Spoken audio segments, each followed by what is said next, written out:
She couldn't hear the mockery, but she could see it in their eyes. Harper Lane, deaf CEO of the tech empire that destroyed his life, stood 3 feet from Jack Mercer in a crowded cafe desperately trying to order coffee. The barista laughed. Customers stared. Then Jack did something that would unravel everything. He signed to help her. One act of kindness. One buried secret. One company's lie that killed the woman he loved. Stay with me until the end and comment what city you're watching from. Let's see how far this story travels. The morning tasted like burnt espresso and broken promises. Monday, 7:47 a.m. The Cedar Grove Cafe was a war zone of briefcases, laptop chargers, and the desperate hum of people running late. Jack Mercer moved through it all like a ghost, invisible in his worn apron, circling tables with a gray rag that had seen better years, wiping up spills from customers who never looked him in the eye. "This is what you've become," the voice in his head whispered. 42 years old, MIT engineering degree, collecting dust, cleaning up after strangers for $12.50 an hour. He shoved the thought down deep, the way he'd learned to do with all the other screaming truths. In the corner booth, his daughter Lucy sat with her coloring book, a small island of silence in the chaos. 6 years old, pigtails slightly crooked because Daddy still hadn't mastered the technique Rachel used to make look so easy.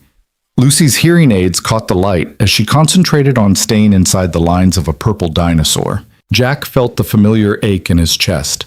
Rachel should be here. Rachel should be doing her hair. Rachel should be alive. "Hey, dish rag!" The barista, Kyle, 23 and already bitter about his gap year turning into a gap life, snapped his fingers. "Customer at the counter's been waiting." Jack turned. That's when he saw her. The woman stood at the register in a tailored blue coat that probably cost more than Jack's monthly rent.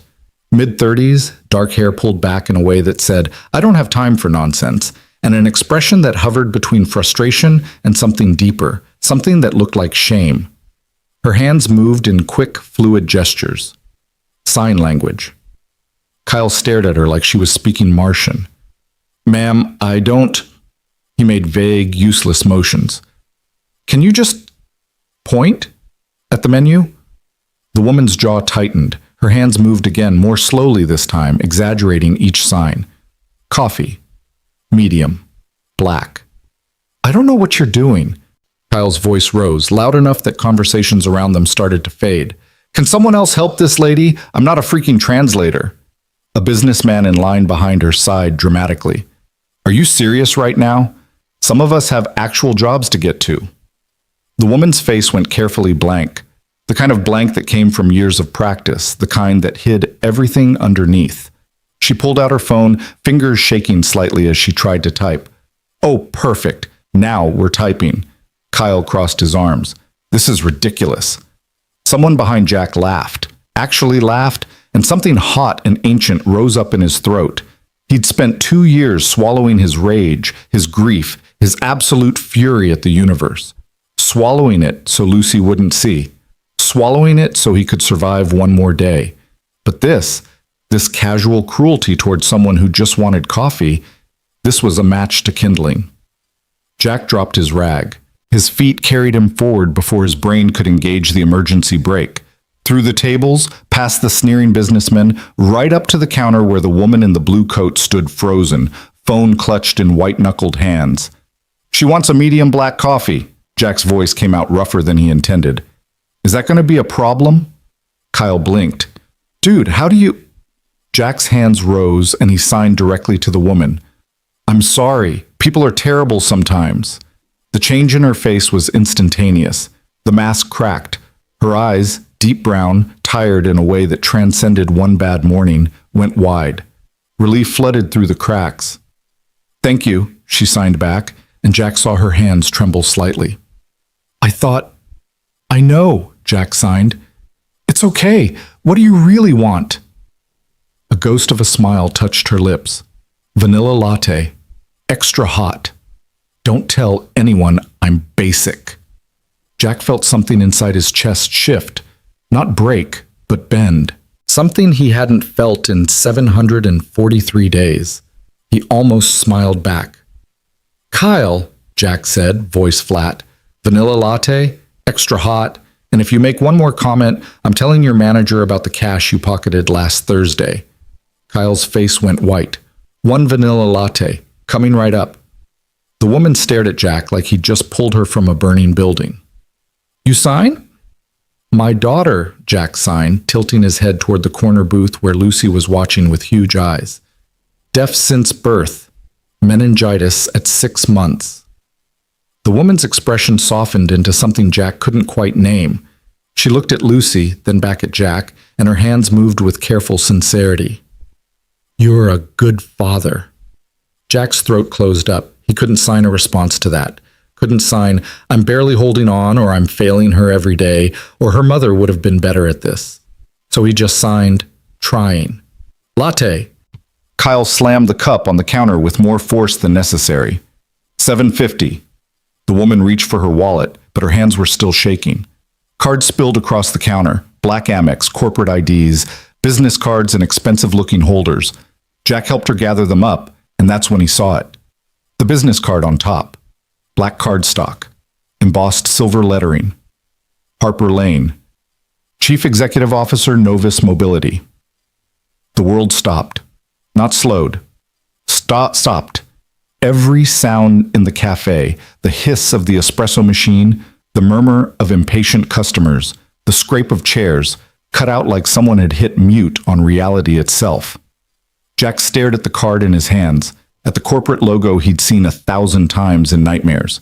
Novus Mobility, the self-driving car company, the company whose software glitched at 11:47 p.m. on a rain-slicked highway, the company whose autonomous vehicle failed to brake, failed to swerve, failed to save his wife, the company whose lawyers buried him in paperwork and arbitration clauses and settlements that evaporated under legal fees, the company that walked away clean while Rachel went into the ground. And this woman, this deaf woman he'd just helped, just defended, just felt a moment of human connection with, was its CEO. Jack's hands went numb. The card fell, fluttered, landed face up on the counter between them. Harper Lane followed his gaze, saw her own name, saw something in Jack's face that made her take a half step back. Something wrong, she signed. Jack couldn't move, couldn't speak, couldn't sign. In his peripheral vision, he saw Lucy sliding out of the booth, her little face worried. She could always sense when Daddy was breaking. Jack? Kyle's voice came from very far away.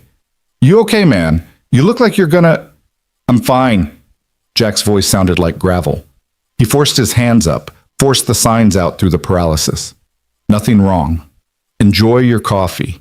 He turned and walked away before his body could catch up with what his brain was processing. Before he could do something stupid like grab her shoulders and demand, Did you know? Did you know your company killed my wife?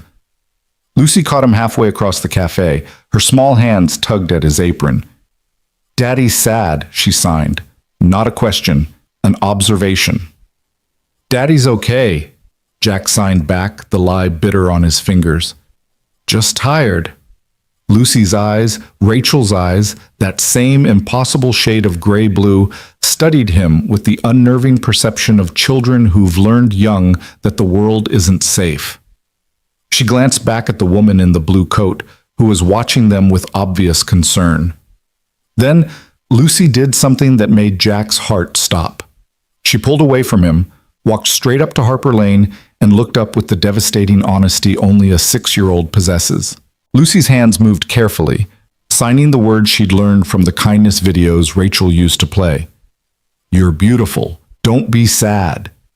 Jack couldn't breathe. Harper Lane, CEO of the corporation that destroyed his life, stared down at his daughter, her composed mask shattered, her eyes filled with tears that spilled over before she could stop them, and her hands came up in a sign that was half language, half gesture of pure emotion. Thank you, sweet girl. Then Harper Lane did something Jack had never seen a CEO do. She knelt down on the dirty cafe floor in her expensive coat, eye level with Lucy, and signed, What's your name? Lucy. His daughter beamed. I'm 6. I like dinosaurs. Are you deaf too? Yes, Harper signed, and Jack saw something break open in her face. Since I was 8. Car accident. Me too. Lucy bounced on her toes. Well, not car. Sick. but same. Daddy says we're special. Harper's gaze lifted to Jack. Their eyes met across 6 feet of stained linoleum and 3 years of agony. She didn't know. Jack could see it in her face. She had no idea who he was. No idea that her company's quarterly earnings report had a footnote about resolved vehicular litigation that represented his wife's last breath. No idea that she'd just knelt down and smiled at the child orphaned by her corporation's negligence. The rage that had been building in Jack's chest collapsed into something worse. Exhaustion. Lucy, Jack signed, moving forward. Time to go. You have speech therapy. But the nice lady. Now, Lucy. His daughter's face fell. Harper Lane stood up, reading the shift in the air, the way prey animals sense a predator's approach. I'm sorry, she signed to Jack. I didn't mean to... You didn't mean a lot of things, Jack said out loud, his voice low enough that only she and Lucy could hear. He didn't sign it. He wanted her to struggle, wanted her to feel a fraction of what he felt every day. Harper's face shifted. Confusion. Then something that might have been hurt. She pulled out her phone, typed rapidly, showed him the screen. I said something wrong. I'm sorry. I just wanted to thank your daughter for her kindness. It meant more than you know. Jack stared at the words, at her face, at this woman who'd gone from grateful to tearful to apologetic in 5 minutes, who clearly had her own scars, her own story. And all he could think was, your company killed my wife. We're leaving. Jack took Lucy's hand. Come on, sweetheart. Lucy dug in her heels, 6 years old but already stubborn as bedrock. Not nice, Daddy. We say goodbye. Lucy, not nice. Harper was typing again. She held up her phone. It's okay. I understand if I made him uncomfortable. Thank you both for helping me today. Lucy read the words slowly. They'd been working on reading and speech therapy, and her little face scrunched up in determination. She turned to Harper and signed, Daddy lost Mama. He's sad a lot, but he's good. Best daddy. Jack felt the floor drop out from under him. Harper's hand went to her mouth. Her eyes found Jack's again, and this time the look was different. I'm so sorry, she signed. I lost someone too. I understand. No, she didn't understand. She couldn't possibly. But then Harper reached into her wallet and pulled out a photograph, worn at the edges, a woman with Harper's eyes and a man with kind hands, both signing at the camera, faces bright with laughter. My parents, Harper signed. Car explosion. I was in the back seat, lost my hearing, lost them both. Jack's anger cracked, not broke, not yet, but cracked. I'm sorry, he heard himself say. Then his hands moved, almost against his will. That's terrible. Long time ago, Harper signed, but you don't forget. No, Jack signed. You don't. They stood there in the crowded cafe, two people united by loss and divided by everything else, while Lucy watched with the perceptive wisdom of children who've seen their parents cry. The moment stretched, snapped. Harper pulled out one of her business cards. A different one, Jack noticed. Not the CEO card, but something simpler. She wrote on the back with a pen that probably cost more than Jack's car payment. If you ever need anything, job, resources for Lucy, someone who understands, please call. No pressure. Just one parent to another. Harper. She held it out. Jack looked at the card, at her face, at Lucy's hopeful expression. He took it. Thank you, he said, the words foreign in his mouth. Harper nodded, offered one more sign. Take care of each other. Then she picked up her expensive latte and walked out of the Cedar Grove Cafe, disappearing into the Monday morning chaos like she'd never been there at all. Jack stood frozen, card in hand, Lucy pressed against his leg. Daddy? Lucy signed. She nice? Jack looked down at the card. At Harper Lane's personal cell phone number, written in precise script. At the logo of Novus Mobility embossed in the corner, the same logo that appeared on the legal documents that had bankrupted him. She nice? Lucy asked again. I don't know, sweetheart, Jack signed. I really don't know. The rest of the day moved like Jack was underwater. He finished his shift at the cafe, wiping tables, taking out trash, avoiding Kyle's questions about that weird situation this morning. He picked up Lucy from speech therapy, where her therapist, Ms. Rodriguez, reported good progress on her vocalization exercises.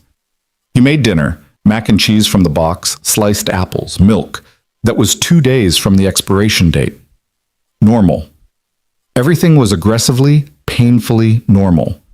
Except the business card in his pocket felt like a lit match. After Lucy went to bed, her small body curled around Mr. Whiskers, the stuffed cat Rachel had given her on her 4th birthday, Jack sat at their kitchen table in the dark. The apartment was small, a one-bedroom in the kind of building where the neighbors were either very loud or very quiet, and you never knew which was worse. This was the place they'd ended up after the lawsuit money ran out, after the house had to be sold, after MIT career became cafe job and promising engineer became single dad who couldn't afford his daughter's cochlear implant surgery. Jack pulled out the card. Harper Lane's personal number, CEO of Novus Mobility, the woman who'd cried when his daughter called her beautiful, the woman whose company had killed his wife. His laptop sat on the table, ancient, held together with electrical tape and prayers. Jack opened it, typed 3 words into Google. Harper Lane, Novus. The search results flooded his screen. Tech CEO Harper Lane takes helm of troubled autonomous vehicle company. Lane promises transparency after Novus Mobility safety concerns. Deaf CEO breaks barriers. Harper Lane's rise to the top. Jack clicked on the first article. Read about Harper's appointment as CEO 6 months ago, about how she'd inherited the position from her father, who'd founded the company 30 years ago, about how she was committed to rebuilding public trust after several high-profile incidents. High-profile incidents, clinical language for dead people. Jack's hand shook as he clicked deeper. Found an article from 3 years ago, before Harper's time. Novus Mobility settles multiple wrongful death suits. He knew every word by heart, had read it 100 times in the days after Rachel's funeral, searching for something that felt like justice. The families of 4 victims killed in separate incidents involving Novus Mobility's autopilot system have accepted undisclosed settlements. Novus Mobility CEO Marcus Lane stated, "While we maintain that our technology meets all safety standards, we are committed to supporting these families during their time of loss." Marcus Lane, Harper's father. Jack opened a new tab. Searched, Marcus Lane, Novus Mobility. The old man stared back from his Wikipedia photo.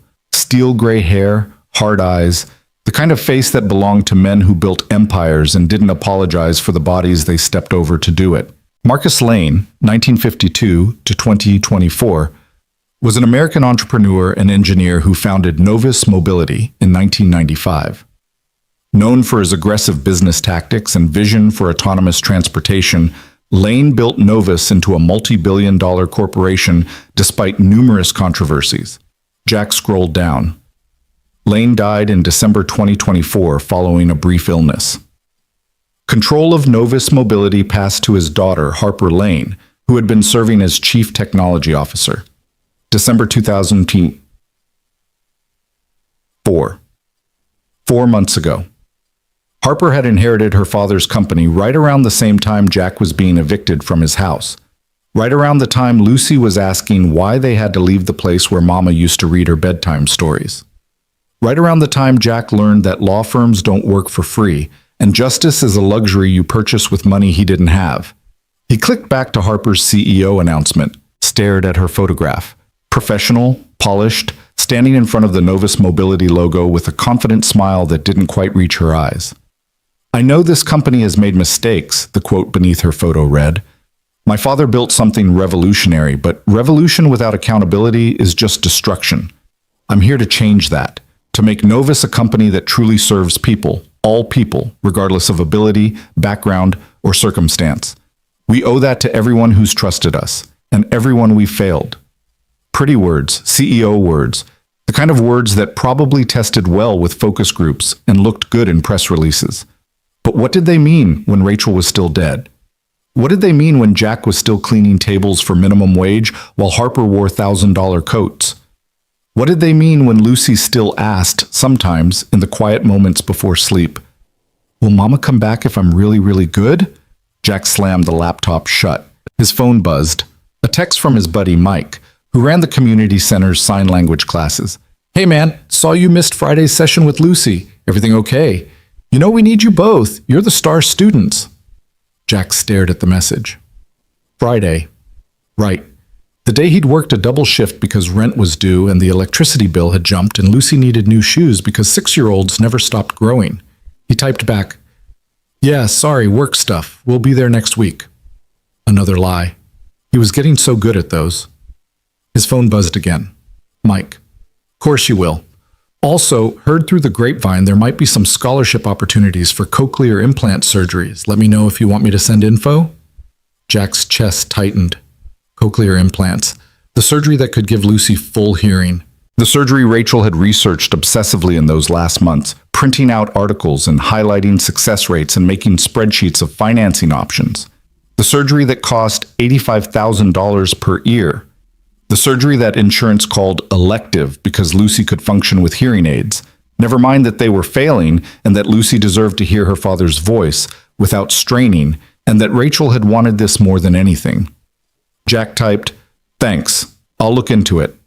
He wouldn't. He couldn't. Looking into it meant confronting the number, that massive, impossible number, and right now he was barely holding on.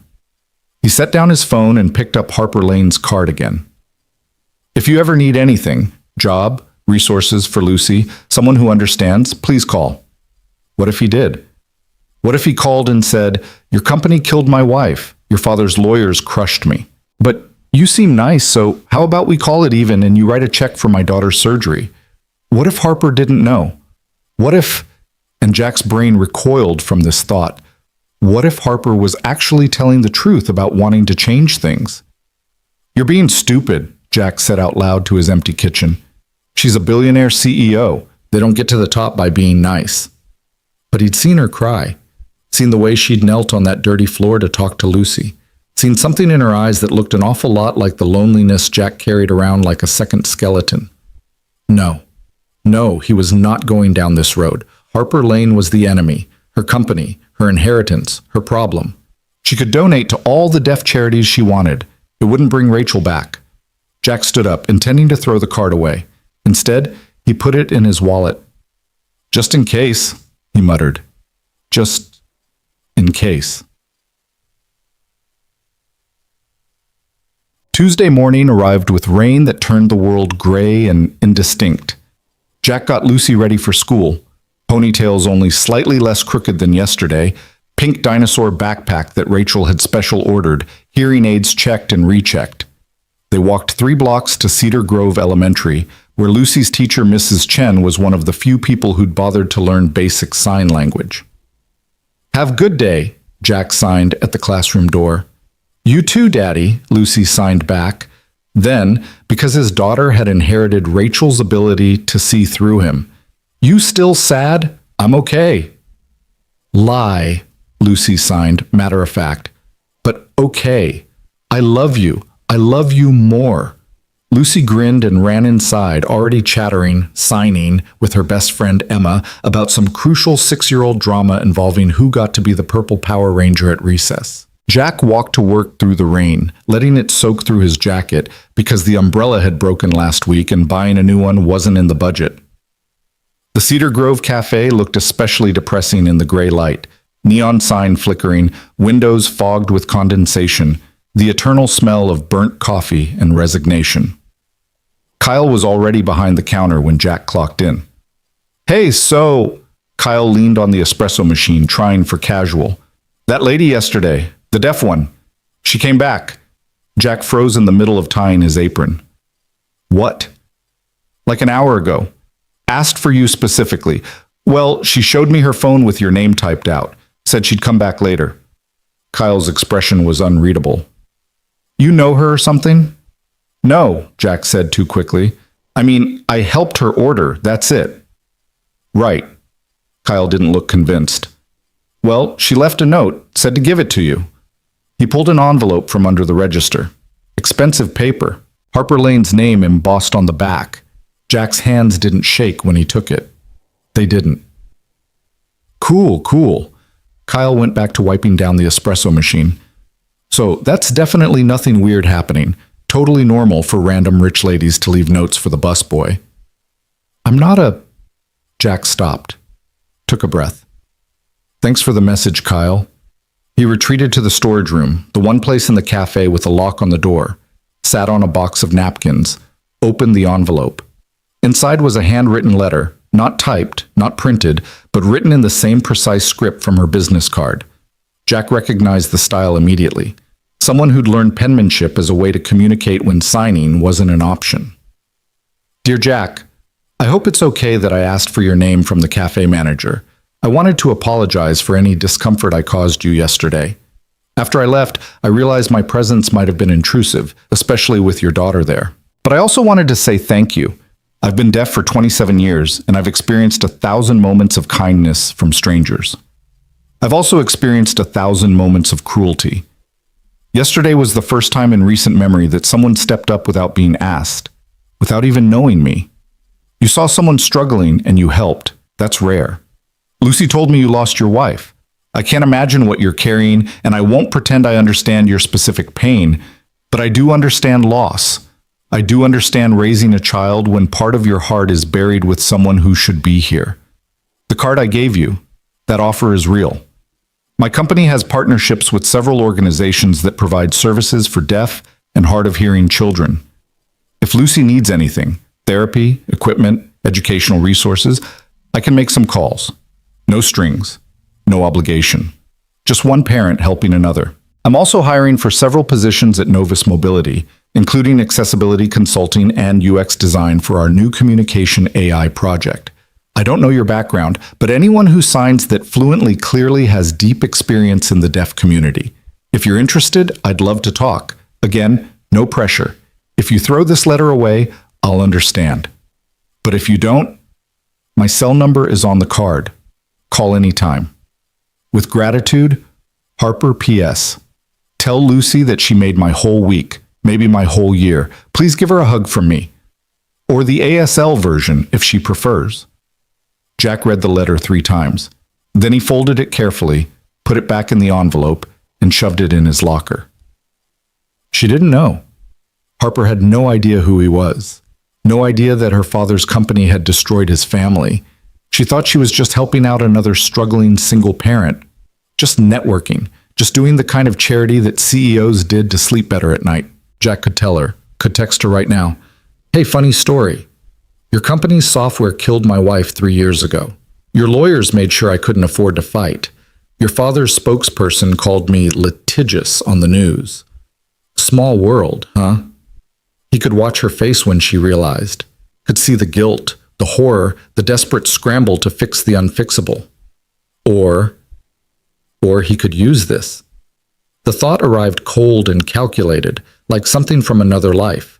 From back when Jack had been a different person, an engineer who solved problems instead of a janitor who survived them. Harper wanted to hire him, said she had connections to resources for Lucy. She was clearly trying to make up for whatever her father had done, even if she didn't know the full extent. What if Jack said yes? What if he took the job, got access to the company, found out what really happened that night? The lawsuit had been settled too fast, too clean. The reports had blamed multiple system failures without explaining what those failures were. Jack had always known something was being hidden, but he'd been too broke and too broken to keep fighting. But if he was inside Novus Mobility, if he could get to the real data... Jesus Christ, Jack whispered to the storage room. You're actually considering this. He pulled out his phone, stared at Harper's number in his contacts, where he'd added it last night in a moment of 3 a.m. weakness. His thumb hovered over the call button. Don't! His rational brain screamed. This is insane. This is dangerous. This will destroy you both. Rachel deserves answers, his heart whispered back. Lucy deserves justice. And Harper. Maybe Harper deserves to know the truth about what she inherited. Jack pressed call. The phone rang once, twice. On the third ring, Harper's voice, soft, uncertain, came through. Hello? Is this Jack? She could speak. Jack had forgotten that many deaf people could vocalize, even if they couldn't hear themselves. Harper's voice was carefully modulated, the product of years of speech therapy. "Yeah," Jack said. "It's me. I got your letter." A pause, then, "I'm glad you called. I wasn't sure if you would." "About that job." Jack closed his eyes. "The accessibility consulting position. Is that offer real?" "Absolutely. We're developing a real-time sign-to-speech AI system. It's ambitious, maybe too ambitious, but I believe it could change lives. I need people who understand both the technical side and the lived experience of deafness. People like you." People like you. If only she knew. "What would it involve?" Jack asked.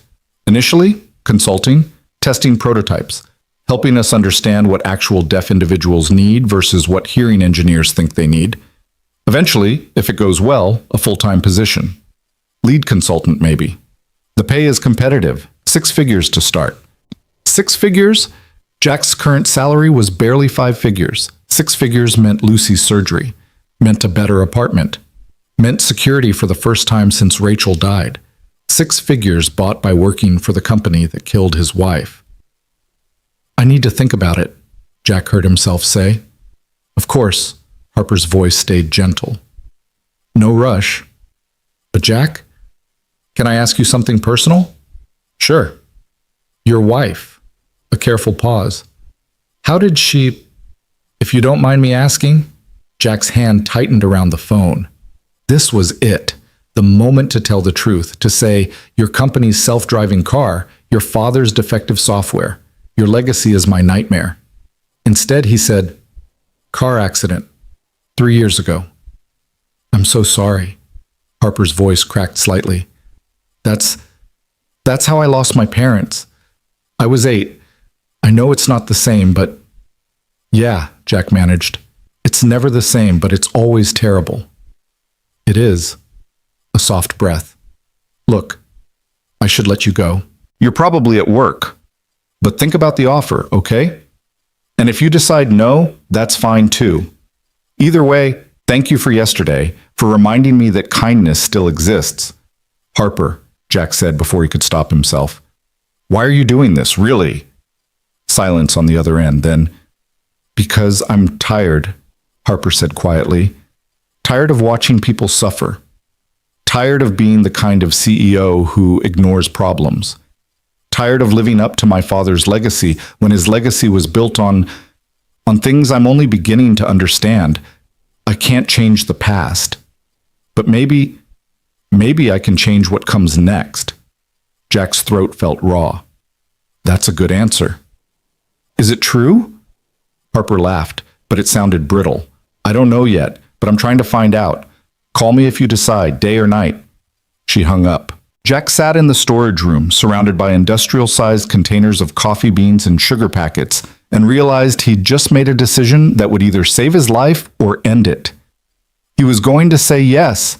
He was going to walk into the belly of the beast, smile at the people who'd destroyed his family, and find out what they'd buried. And when he did, when he found the truth, he would burn Novus Mobility to the ground. For Rachel, for Lucy. For everyone else, Marcus Lane's ambition had crushed. Jack stood up, walked back out to the cafe floor, started his shift like nothing had changed. But everything had. The rain kept falling outside, washing the city clean, and Jack Mercer, father, widower, janitor, and now spy, poured coffee for strangers and planned his revenge. 3 days later, Jack stood in front of the Novus Mobility headquarters and wondered if betrayal always felt this much like vertigo. The building was all glass and steel, 47 stories of architectural ambition piercing the Seattle skyline like an accusation. The lobby alone was larger than Jack's entire apartment, filled with the kind of minimalist furniture that cost more than most people's cars. A massive screen on the far wall cycled through promotional footage, sleek autonomous vehicles gliding through picturesque streets, diverse families smiling from passenger seats, bold text proclaiming the future of mobility is now. Jack's reflection stared back at him from the polished floor.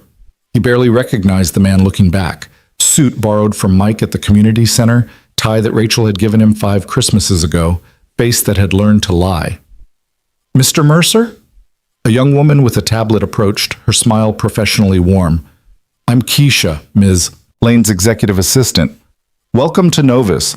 Harper's finishing up a board call, but she asked me to give you the tour while you wait.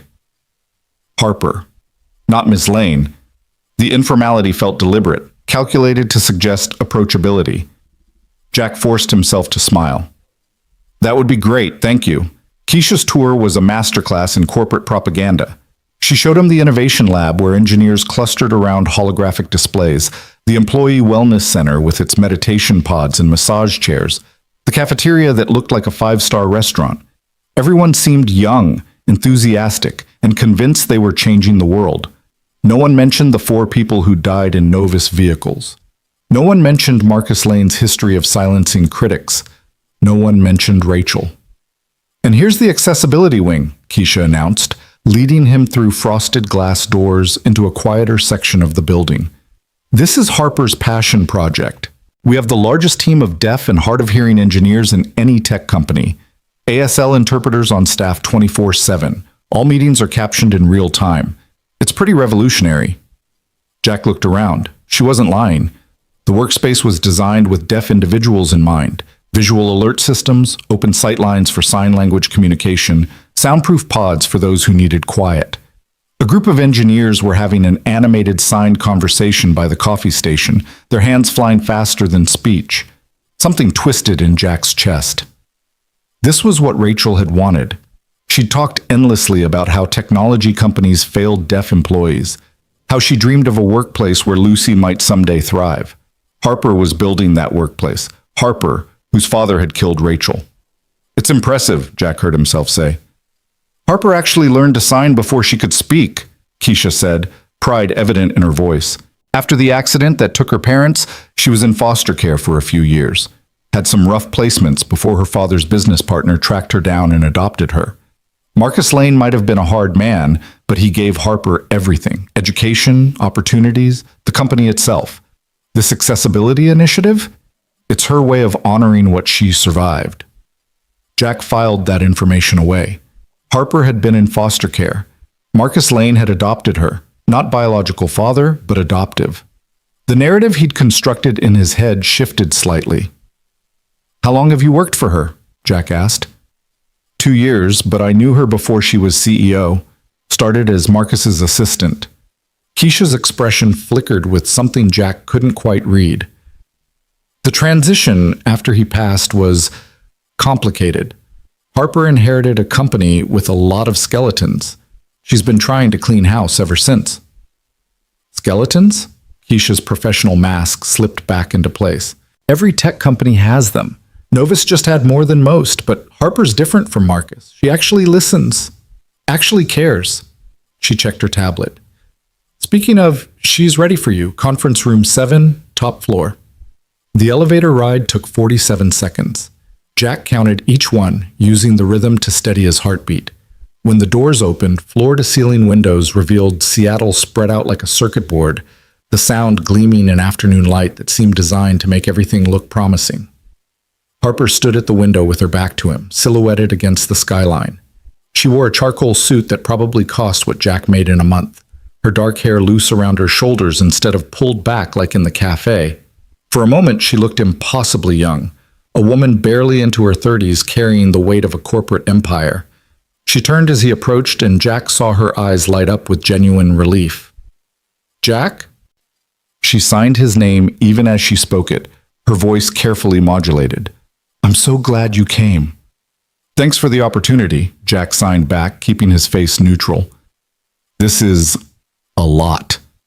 Harper laughed, a real laugh. Not the polished version CEOs deployed in press conferences. It's ridiculous, isn't it? Sometimes I walk in here and think I'm playing dress-up in my father's clothes. She gestured to the sleek conference table. Please sit. Do you want anything? Coffee? Water? Something stronger? Water's fine. She poured from a crystal pitcher, her movements precise. Jack noticed her hands trembled slightly, the same tremor from the cafe. Nerves, he realized. Harper Lane, CEO of a multi-billion-dollar company, was nervous about this meeting because she thought he was just Jack, just a kind stranger who'd helped her order coffee, just another single parent struggling to raise a deaf child. She didn't know she was sitting across from a ghost. So, Harper set down his water and signed as she spoke. I should probably start by explaining what we're actually building here. The sign-to-speech AI project, we're calling it Echo. It's my attempt to solve a problem I've lived with my entire adult life. She pulled up a holographic display from the table's surface. Code and interface designs materialized between them, rotating slowly. Current translation apps are clunky, Harper continued. Slow. They miss nuance. They treat sign language like it's just English with hand gestures, when anyone who signs knows it's a completely different linguistic system with its own grammar, idioms, culture. Her hands moved with passionate emphasis. Echo is designed to understand context, emotion, regional variations. It learns from users. It's supposed to be seamless. You sign, it speaks in real time, preserving your tone and intent. That's ambitious, Jack said. And it was. Despite everything, the engineer in him recognized the technical elegance of what she was proposing. It's impossible, according to most people. Harper's smile turned rueful. Our head of AI, brilliant man, complete asshole, told me I was wasting resources on a niche market. Said deaf people should just use text-to-speech if they want to communicate. As if speaking our own language in our own way was some kind of luxury. What did you do? Fired him. Harper's expression hardened. This company has a bad habit of treating people as problems to be managed instead of humans to be served. That ends with me. Jack studied her face, looking for cracks in the performance. But all he saw was conviction. Anger. The same frustration he'd felt 1,000 times when the world treated Lucy like an inconvenience. You really mean that? He said quietly. I do. Harper met his eyes. My father built Novus on the idea that innovation justifies everything, that you can break a few eggs to make an omelet. That progress requires casualties. She paused, her jaw tightening. I found out after he died just how many eggs he broke, how many casualties he considered acceptable. I'm trying to build something different, something that actually helps people. This was Jack's opening, the moment to push, to ask about those casualties, to see if Harper knew about Rachel. Instead, he asked, why me? You could hire any deaf consultant in the country, people with actual credentials. Harper's expression softened. Because Lucy called me beautiful and you didn't stop her. Because you defended me to that barista when you had every reason to just walk away. Because... She stopped, looking down at her hands. Because you reminded me why I wanted to do this in the first place. Before the board meetings and the profit projections and the endless pressure to be Marcus Lane's daughter, you reminded me what kindness looks like. Jack felt something crack inside his chest. This was harder than he'd expected. Hating Harper from a distance had been easy. Hating her while she sat across from him, signing about hope and change and building something better, that required effort. I don't know if I'm qualified for this, Jack said, and meant it. You're more qualified than you think. Harper pulled up a document. Your resume. MIT, graduated summa cum laude in systems engineering, specialized in human-machine interfaces, published 3 papers on adaptive technology before you were 25. She looked up. Why are you cleaning tables at a cafe, Jack? Jack's blood went cold. You investigated me. I vet everyone I hire. It's not personal. It feels personal. Harper held up her hands in apology. You're right, I'm sorry. But Jack, you were building the kind of systems we need. Systems that respond to human needs instead of forcing humans to adapt. Why did you stop? Because my wife died. Because the lawsuit ate my savings. Because I couldn't focus on code when I was drowning in grief, and Lucy needed me, and the world kept spinning while I tried to remember how to breathe. Personal reasons, Jack said flatly. Harper nodded, not pushing. Okay, but you could be building again, not just consulting, actually designing, leading the team, creating something that could help millions of people like Lucy communicate on their own terms. For 6 figures. For 6 figures, Harper confirmed, plus benefits. Full coverage for Lucy, medical, dental, vision, and... She hesitated. I made some calls. There's a cochlear implant program at Seattle Children's that has funding available for qualifying families. They're looking for candidates. If you're interested, I can get Lucy an evaluation. Jack's hand stopped mid-sign. What? No strings, Harper said quickly. I'm not trying to buy you. This is separate from the job. Lucy deserves the chance to hear if that's what you both want. The program covers up to 90% of the costs. I can help with the rest if needed. Why? The word came out sharper than Jack intended. Why do you care this much about a kid you met once? Harper's composure cracked. For just a moment, Jack saw past the CEO mask to something rawer underneath. Old pain, barely scabbed over. Because no one helped me, she said softly. After the explosion. After my parents died and I woke up deaf in a hospital where no one knew how to communicate with an 8-year-old who couldn't hear. I went to 3 foster homes in 2 years. No one wanted a disabled kid. No one wanted the extra effort. Her hands moved with sharp, bitter emphasis. I was lucky Marcus found me. Lucky his business partner remembered my father. Lucky I got adopted by someone who had the resources to give me the surgeries, the therapy, the education I needed. But luck isn't justice, and I've spent my whole life wondering about all the kids who weren't lucky. She looked away, composing herself. When she turned back, the mask was imperfectly restored. Lucy doesn't have to be one of those kids, Harper said. Neither do you. That's all I'm saying. Jack sat in silence, his carefully constructed walls of rage and righteousness developing stress fractures. This wasn't supposed to happen. Harper was supposed to be the villain, cold, calculating, complicit in her father's crimes. She wasn't supposed to cry about foster care and unlucky children. She wasn't supposed to remind him of Rachel, who'd spent her own childhood bouncing between relatives who saw her deafness as a burden. I need time to think, Jack managed. Of course.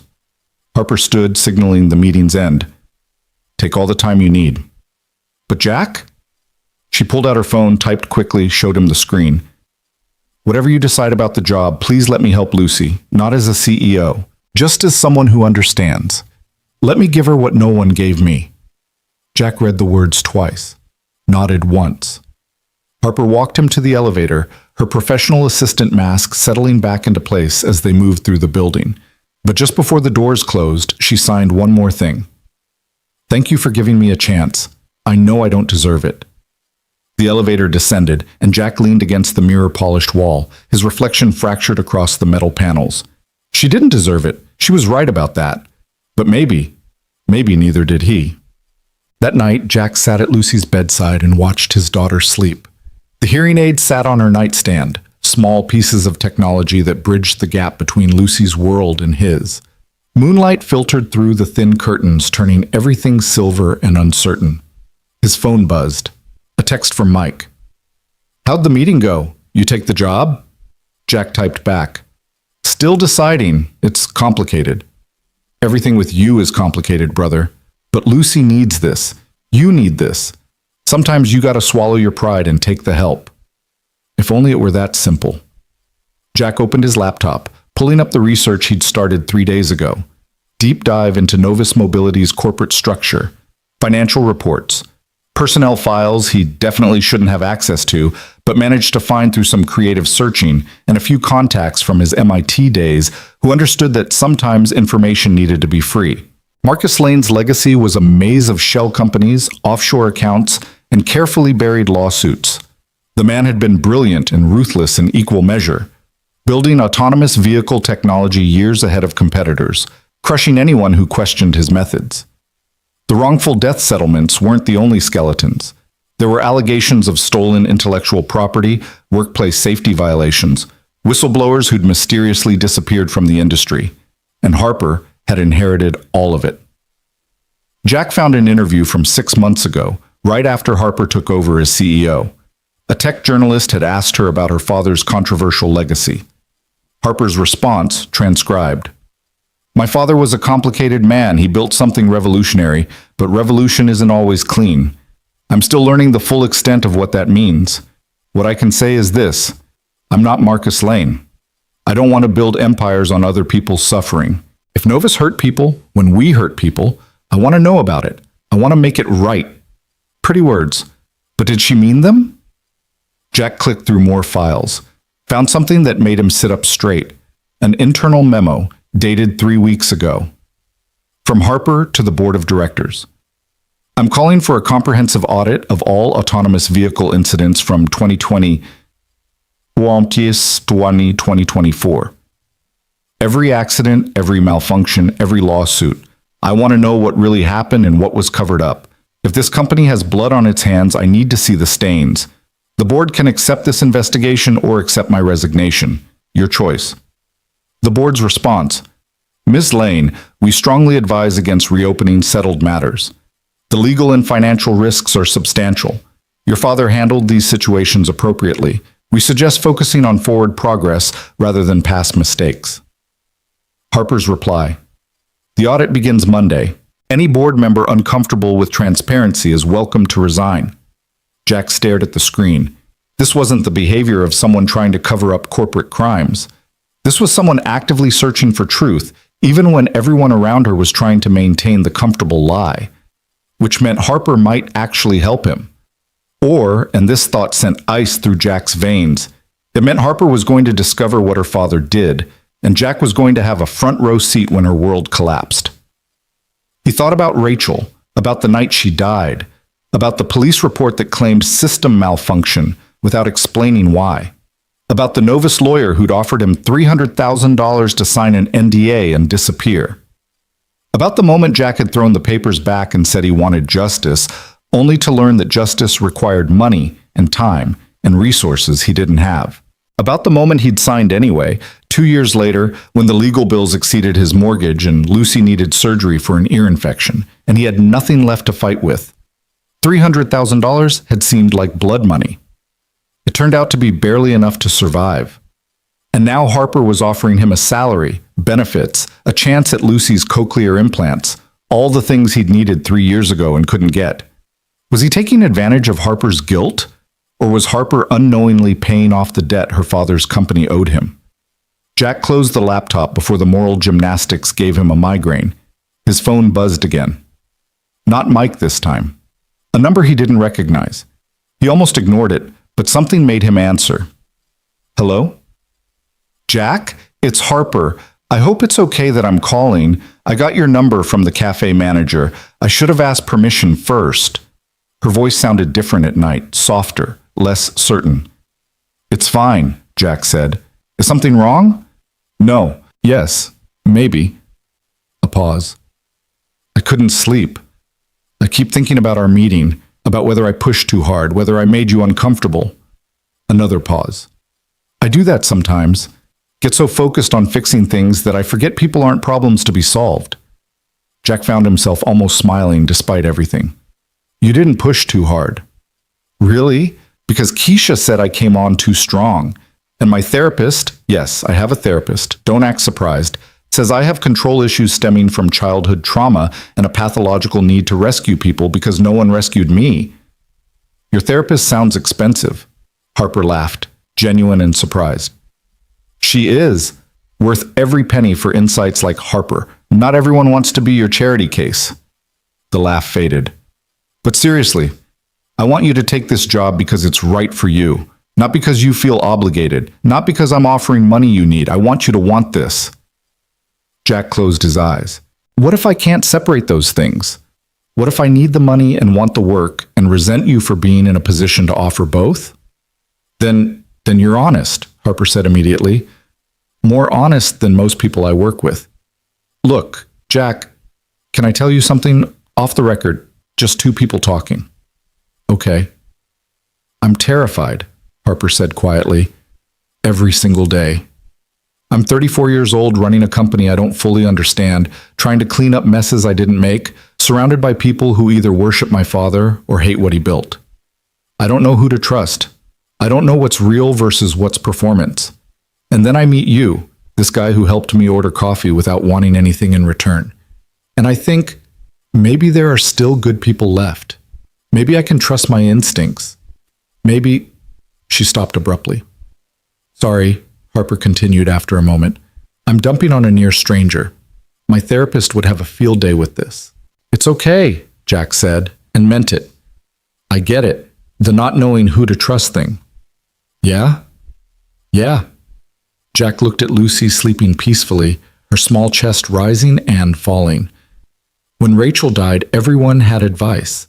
Everyone knew what I should do, how I should grieve, how I should raise Lucy. And I kept thinking, you don't know. You don't know what this feels like. You don't know what I've lost. So I stopped trusting anyone. Do you still feel that way? Sometimes. Jack paused. But then people surprise you, help you when they don't have to, remind you that isolation isn't the same as safety. Is that what I did? Surprise you? You did. Silence on the line. Not uncomfortable, just present. Jack, Harper said finally, I'm going to say something, and I need you to really hear it. You don't owe me anything. Not gratitude, not loyalty, not even politeness. If you take this job, it's because you want to. And if you don't, that's okay too. Either way, I meant what I wrote. Lucy's evaluation for the cochlear implant program, that's happening regardless. I already made the calls. Her appointment is next Thursday at 2 p.m. I'll text you the details. Jack's throat closed. Harper. No strings, she repeated. Just one parent to another. Just let me do this one good thing, please. What could he say to that? How could he tell her the truth when the truth would destroy this fragile moment of human connection? So he said, okay, thank you. You're welcome. He could hear her smile. Now go to sleep and think about the job. Really think about it. I'll wait for your answer as long as you need. Harper? Yeah? Why does this matter so much to you? The accessibility work. Echo. All of it. A long pause, then, because I spent 20 years trying to be the daughter Marcus Lane wanted, Harper said, her voice barely above a whisper. Perfect grades, perfect manners, never complaining about being deaf, never asking for accommodations, never showing weakness. He used to say, the world won't bend for you, Harper, so you'd better learn to bend for it. And I did. I bent so much I forgot what my natural shape was supposed to be. She took a shaky breath. Then he died, and I found things. Documents, emails, decisions he made that I didn't understand and couldn't defend. And I realized he wasn't building the future. He was building his ego. And I'd spent my whole life trying to earn the approval of someone who only loved me when I was useful. I'm sorry, Jack said, and meant it. Me too. Harper's voice steadied. But now I get to choose. I can keep being Marcus Lane's daughter, or I can become Harper Lane. Figure out who that is. Maybe build something that actually deserves to exist. That's why Echo matters. Why you matter. Because maybe if I help enough people, I can forgive myself for all the ways I didn't help when I had the chance. But Jack understood that sentiment better than Harper could know. Get some sleep, he told her. I'll call you tomorrow with my answer. Promise? Promise. He hung up and sat in the darkness of Lucy's room, his daughter's soft breathing the only sound. Harper Lane was complicated. Not evil, complicated. A woman trying to escape her father's shadow while standing in the building he built. A woman who'd survived trauma and loneliness and the special kind of isolation that came from being different in a world that demanded conformity. A woman who, in another life, Jack might have liked. But this wasn't another life. This was the life where Harper's company killed Rachel, where Marcus Lane's ambition had robbed Lucy of a mother, where justice remained buried under corporate polish and legal maneuvering, and Jack was going to take the job. Not because Harper offered it, not because he needed the money, though God knew he did, but because somewhere in the Novus Mobility servers, buried beneath layers of encryption and corporate denial, was the truth about what happened that night. The real reason Rachel's car malfunctioned, the real data Marcus Lane had hidden. Jack was going to find it. He was going to make Harper see what her father had done. And then they would both have to figure out what justice looked like when the person offering you hope was also the person who owed you everything. Jack pulled out his phone and typed a text. I'll take the job. When do I start? Harper's response came 30 seconds later. Monday, 9 a.m. Thank you, Jack. You won't regret this.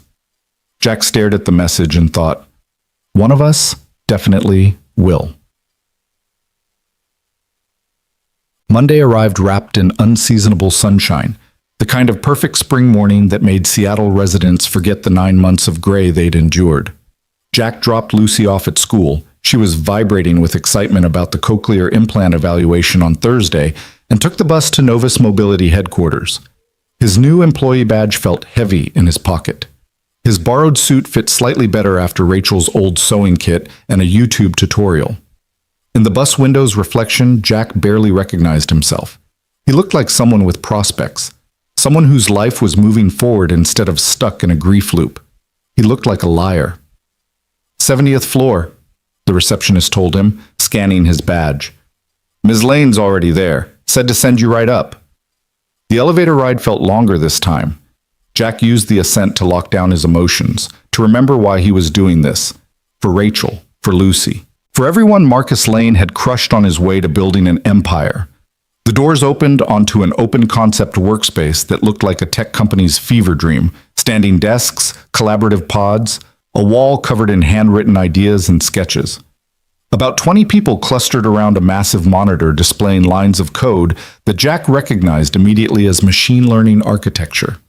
Harper stood in the center of the chaos, signing rapidly to a woman with purple hair while simultaneously reviewing something on her tablet. She'd abandoned the CEO power suit for jeans and a Novus Mobility hoodie, her hair pulled back in a messy bun. She looked younger, more herself. She looked up and spotted Jack. Her face transformed, pure relief and genuine happiness. You came! She signed the words even as she spoke them, then waved him over. Everyone, this is Jack Mercer.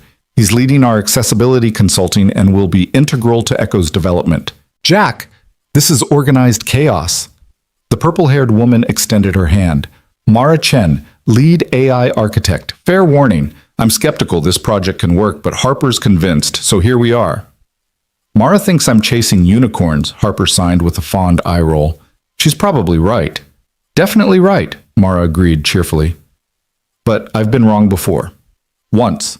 In 2019. The team laughed. Jack felt himself relaxing slightly despite the situation.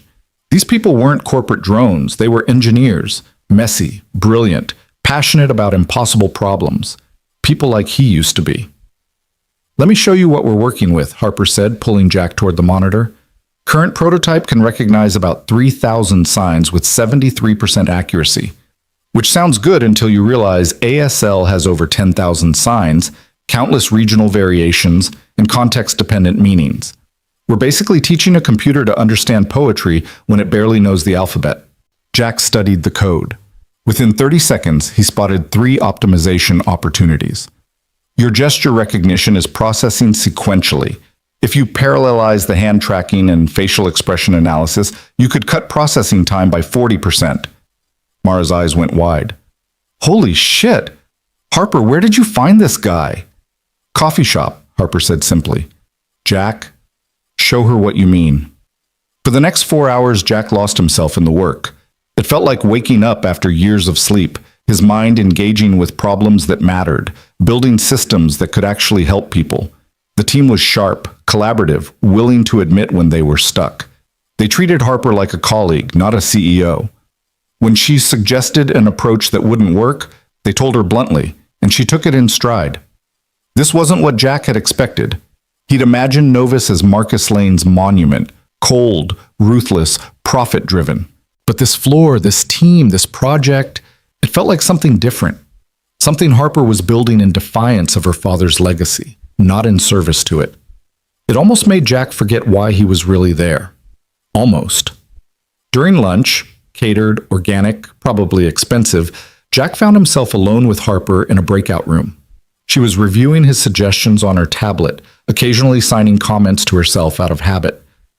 You're incredible at this, she said without looking up. Mara's already trying to figure out how to clone you. I told her that's probably illegal. Probably, Jack agreed. He hesitated, then, can I ask you something? Always. The audit, the one you're doing of past accidents, how's that going? Harper's hand stilled. She set down the tablet and looked at him directly. Honestly, it's a nightmare. The board is fighting me at every turn.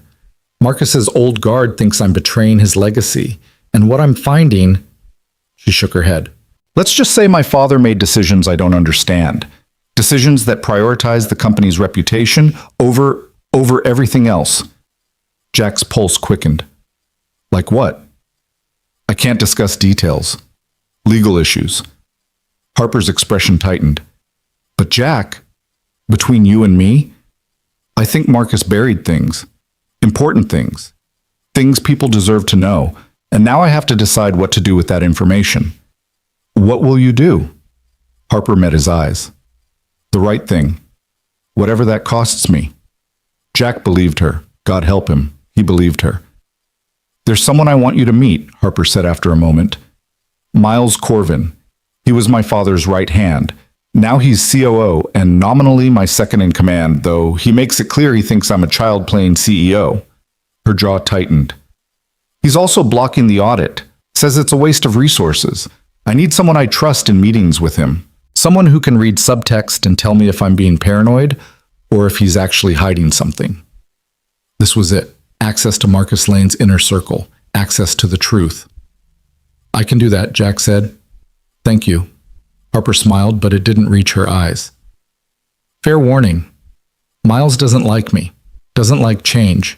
Definitely doesn't like having a deaf woman as his boss. If he's rude, don't take it personally. Just take notes. The meeting was scheduled for 3 p.m. in a conference room that probably had a name like Synergy or Innovation. Miles Corvin arrived exactly on time, mid-50s, silver hair, suit that cost more than Jack's car, and an expression that suggested he smelled something unpleasant. Harper. He didn't sign her name, didn't even look at her directly. And this is? Jack Mercer, my new accessibility consultant. Harper's signs were clipped, professional. He's here to observe and provide input on user-focused development. How progressive. Miles's tone suggested anything but approval, though I'm not sure why a consultant needs to sit in on operations meetings. Because I want him here. Harper's voice stayed level, but Jack caught the steel underneath. Jack, Miles is reviewing the Q2 financials and wants to discuss budget reallocation. What followed was 45 minutes of corporate warfare disguised as civil conversation. Miles spoke directly to Jack whenever possible, forcing Harper to rely on captions that lagged by several seconds. He questioned every decision Harper had made, couched as respectfully suggesting alternatives. He called the Echo Project a pet initiative and the accessibility hiring optics-driven. And when Harper pushed back, calmly, professionally, with data to support her positions, Miles smiled and said, "Your passion is admirable, Harper. Marcus always said you had heart, but running a company requires more than good intentions. It requires difficult choices." Like burying incident reports? Harper signed sharply. Like prioritizing stock prices over safety? Miles's expression went carefully blank. I have no idea what you're referring to. The audit, Miles. The one you've been blocking for 6 weeks. The one that might reveal exactly what difficult choices my father made. Your father, Miles said slowly, built this company from nothing. He made decisions you couldn't possibly understand. Decisions that kept Novus competitive in a cutthroat industry. If you're determined to tear down his legacy based on some misguided sense of moral superiority, I'm determined to know the truth, Harper interrupted. And if you continue blocking me, I'll remove you as COO and hire someone who actually works for this company instead of worshiping at Marcus's memorial. Miles stood up. You don't have the votes for that, Harper. The board won't support you. Marcus's shares may have passed to you, but his allies remain. Push too hard, and you will find yourself replaced faster than you can sign your resignation. He left without another word. Harper sat very still, her hands folded on the table, knuckles white. Harper, Jack started. I'm fine. She wasn't. Did you catch everything? Most of it. He's definitely hiding something. I know. Harper's voice cracked slightly. My father's dead, and his ghost is still running this company. Every decision I make, people compare it to what Marcus would have done. Every change I propose, they act like I'm destroying his vision. She looked at Jack, and her eyes were bright with unshed tears. What if they're right? What if I'm not strong enough for this? Jack should have stayed silent. Should have let Harper doubt herself, let the company's internal conflicts weaken her position, make his own investigation easier. Instead, he said, "You're strong enough. Corvin's scared because you actually care about truth. That's dangerous to people who've built careers on hiding it." Harper stared at him. "How do you know?" "Because I've dealt with people like him. People who mistake cruelty for strength. People who think compassion is weakness." Jack paused. "They're wrong. It takes more strength to care than to not." Harper's expression softened into something Jack couldn't name. "Thank you. I needed to hear that today." They sat in silence while the Seattle skyline glittered beyond the windows, and Jack felt the knife of his deception twist a little deeper, because Harper trusted him, and he was going to betray her. It was just a question of when. Bam. The next 3 weeks blurred into a rhythm Jack hadn't experienced since before Rachel's death. He dropped Lucy at school, worked at Novus until 6, picked her up from after-school care, made dinner, helped with homework, tucked her in, and then Jack did the real work. Late at night, when the apartment was quiet and Lucy was asleep, Jack searched. He'd been granted access to Novus's internal systems as part of his consulting role, and while his clearance was limited, he'd learned years ago that security was only as strong as its weakest human link. A forgotten password taped under a keyboard, a shared login for the coffee machine smart system that used the same credentials as the security network, an overworked IT guy who didn't question why Jack needed extended database access. Jack pieced together fragments, email chains with suspicious gaps, financial records with redacted sections, incident reports that ended with matter resolved, see legal files, without explaining what that resolution entailed. And one name kept appearing: Project Meridian. It was referenced obliquely in dozens of documents, budget allocations, personnel assignments, testing schedules. But nowhere could Jack find an explanation of what Project Meridian actually was. Whatever Marcus Lane had been hiding, this was the key. Meanwhile, Lucy's cochlear implant evaluation had gone better than Jack dared hope.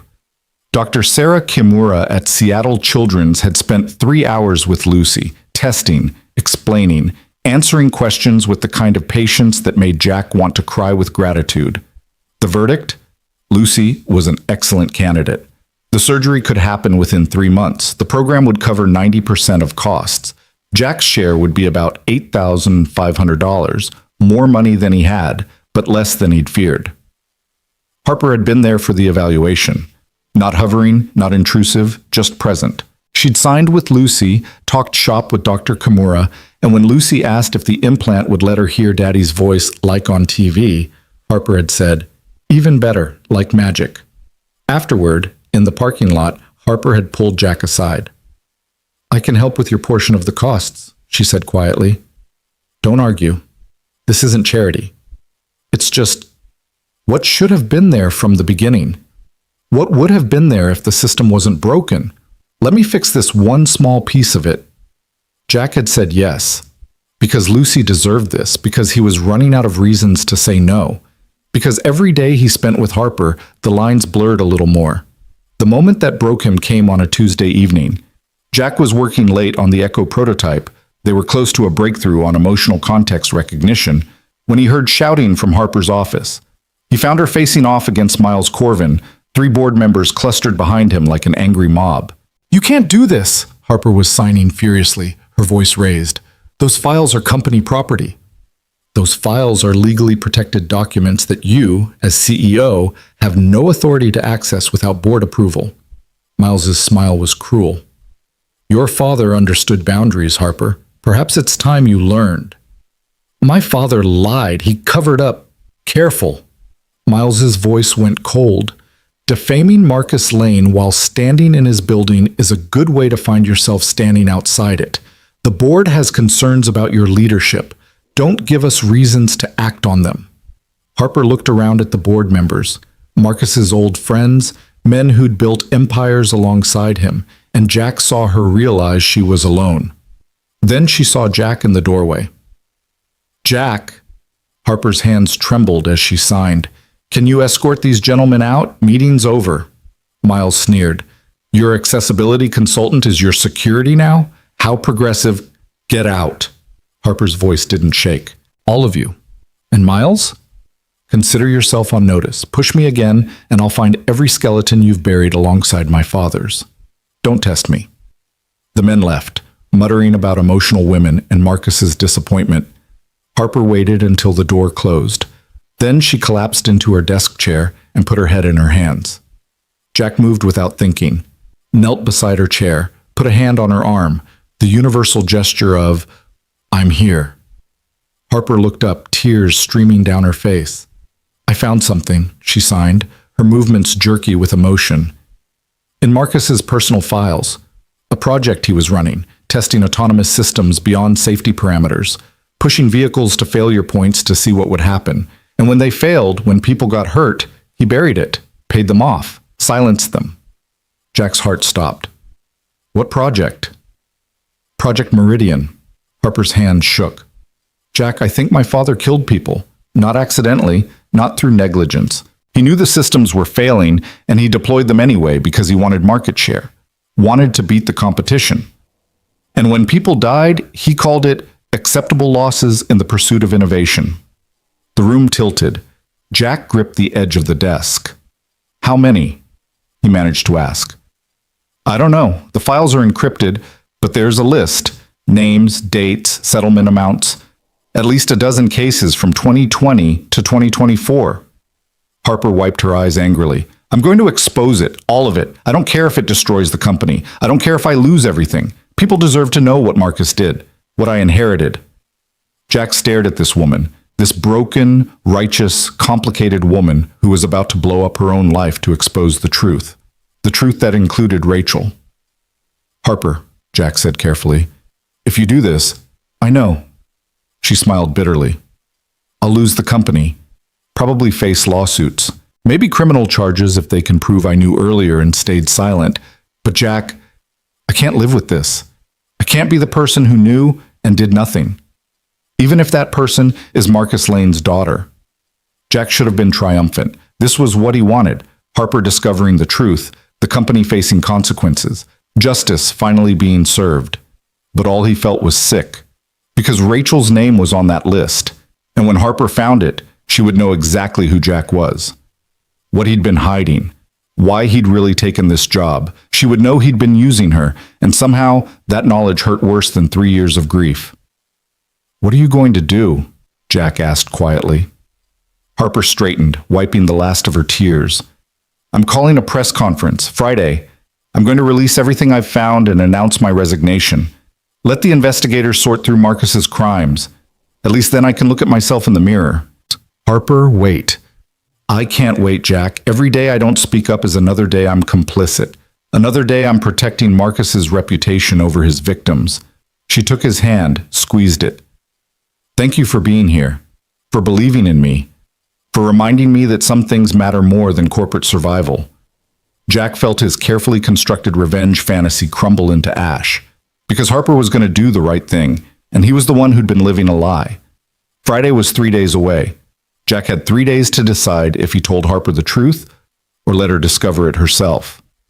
3 days to figure out if revenge was worth destroying the only person who'd shown him kindness in 3 years.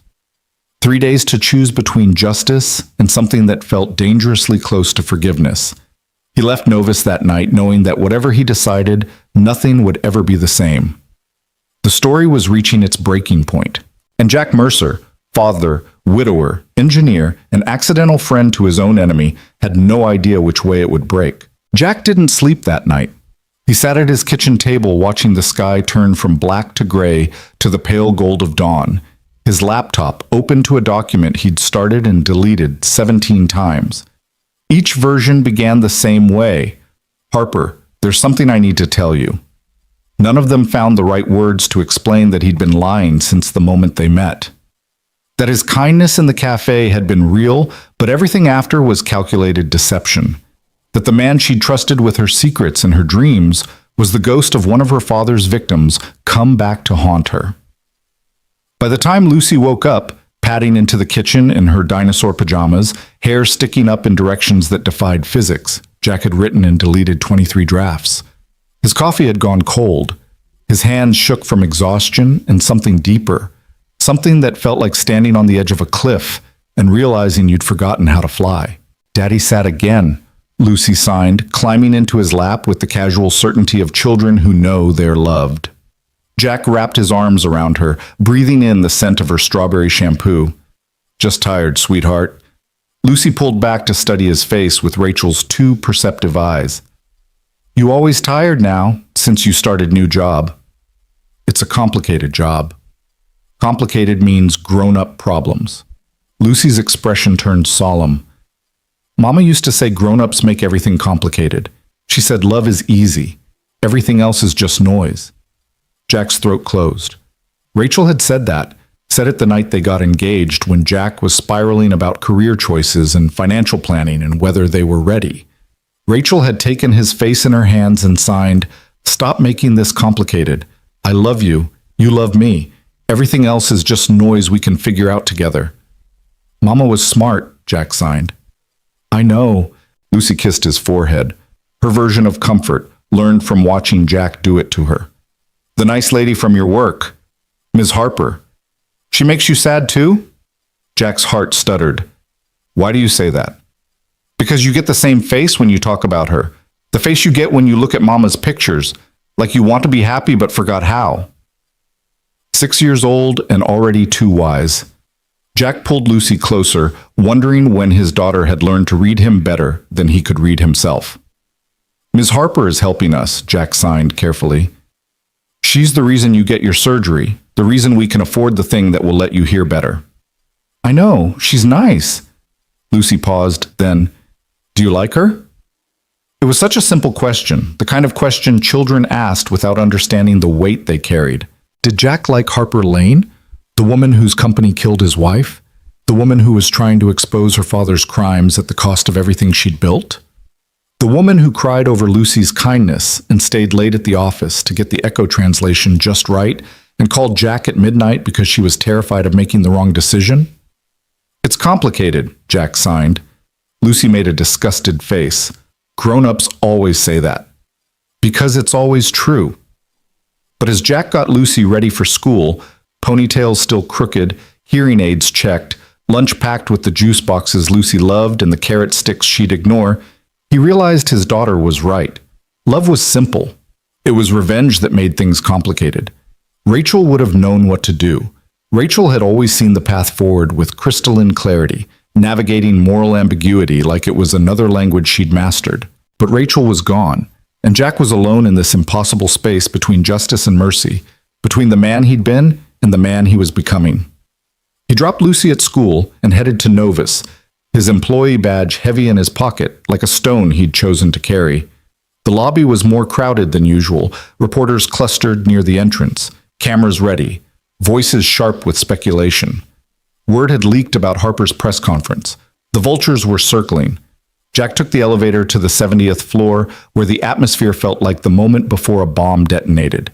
The Echo team worked in tense silence, everyone aware that Friday might be their last day. Mara caught Jack's eye from across the room, her expression asking questions he couldn't answer. Harper's office door was closed. Through the glass wall, Jack could see her on a video call, her signs sharp and emphatic. Fighting with someone. The board, probably. Or lawyers. Or the ghost of Marcus Lane himself. Jack sat at his workstation and pulled up the files he'd been compiling. 3 years of investigation condensed into a single folder. Incident reports, financial records, the gaps in Marcus Lane's carefully curated legacy. And in the center of it all, like a landmine waiting to detonate, was the Project Meridian data Jack had finally managed to decrypt last night. The file was titled Acceptable Loss Analysis, 2020-2024. Inside were spreadsheets, cold and clinical, listing autonomous vehicle failures by date, location, severity, and settlement cost. Each line represented a life disrupted or destroyed, reduced to numbers in Marcus Lane's profit calculation. Jack scrolled down, his cursor hovering over the entries from April 2022. There. April 17, 2022. Highway 520 eastbound. System malfunction. Brake failure compounded by sensor miscalibration. Vehicle occupant, Rachel Ann Mercer, age 37. Settlement, $300,000 plus NDA. Status, resolved. Resolved. As if Rachel's death was a problem solved instead of a universe destroyed. Jack's hands shook as he kept reading. The notes in Marcus's own handwriting scanned into the system. Acceptable risk threshold for Phase 3 deployment. Benefits outweigh statistical casualties. Proceed with market launch. Competitive advantage supersedes individual incidents. Marcus Lane had known. Had known the systems were failing at a predictable rate and had decided those deaths were worth the market share.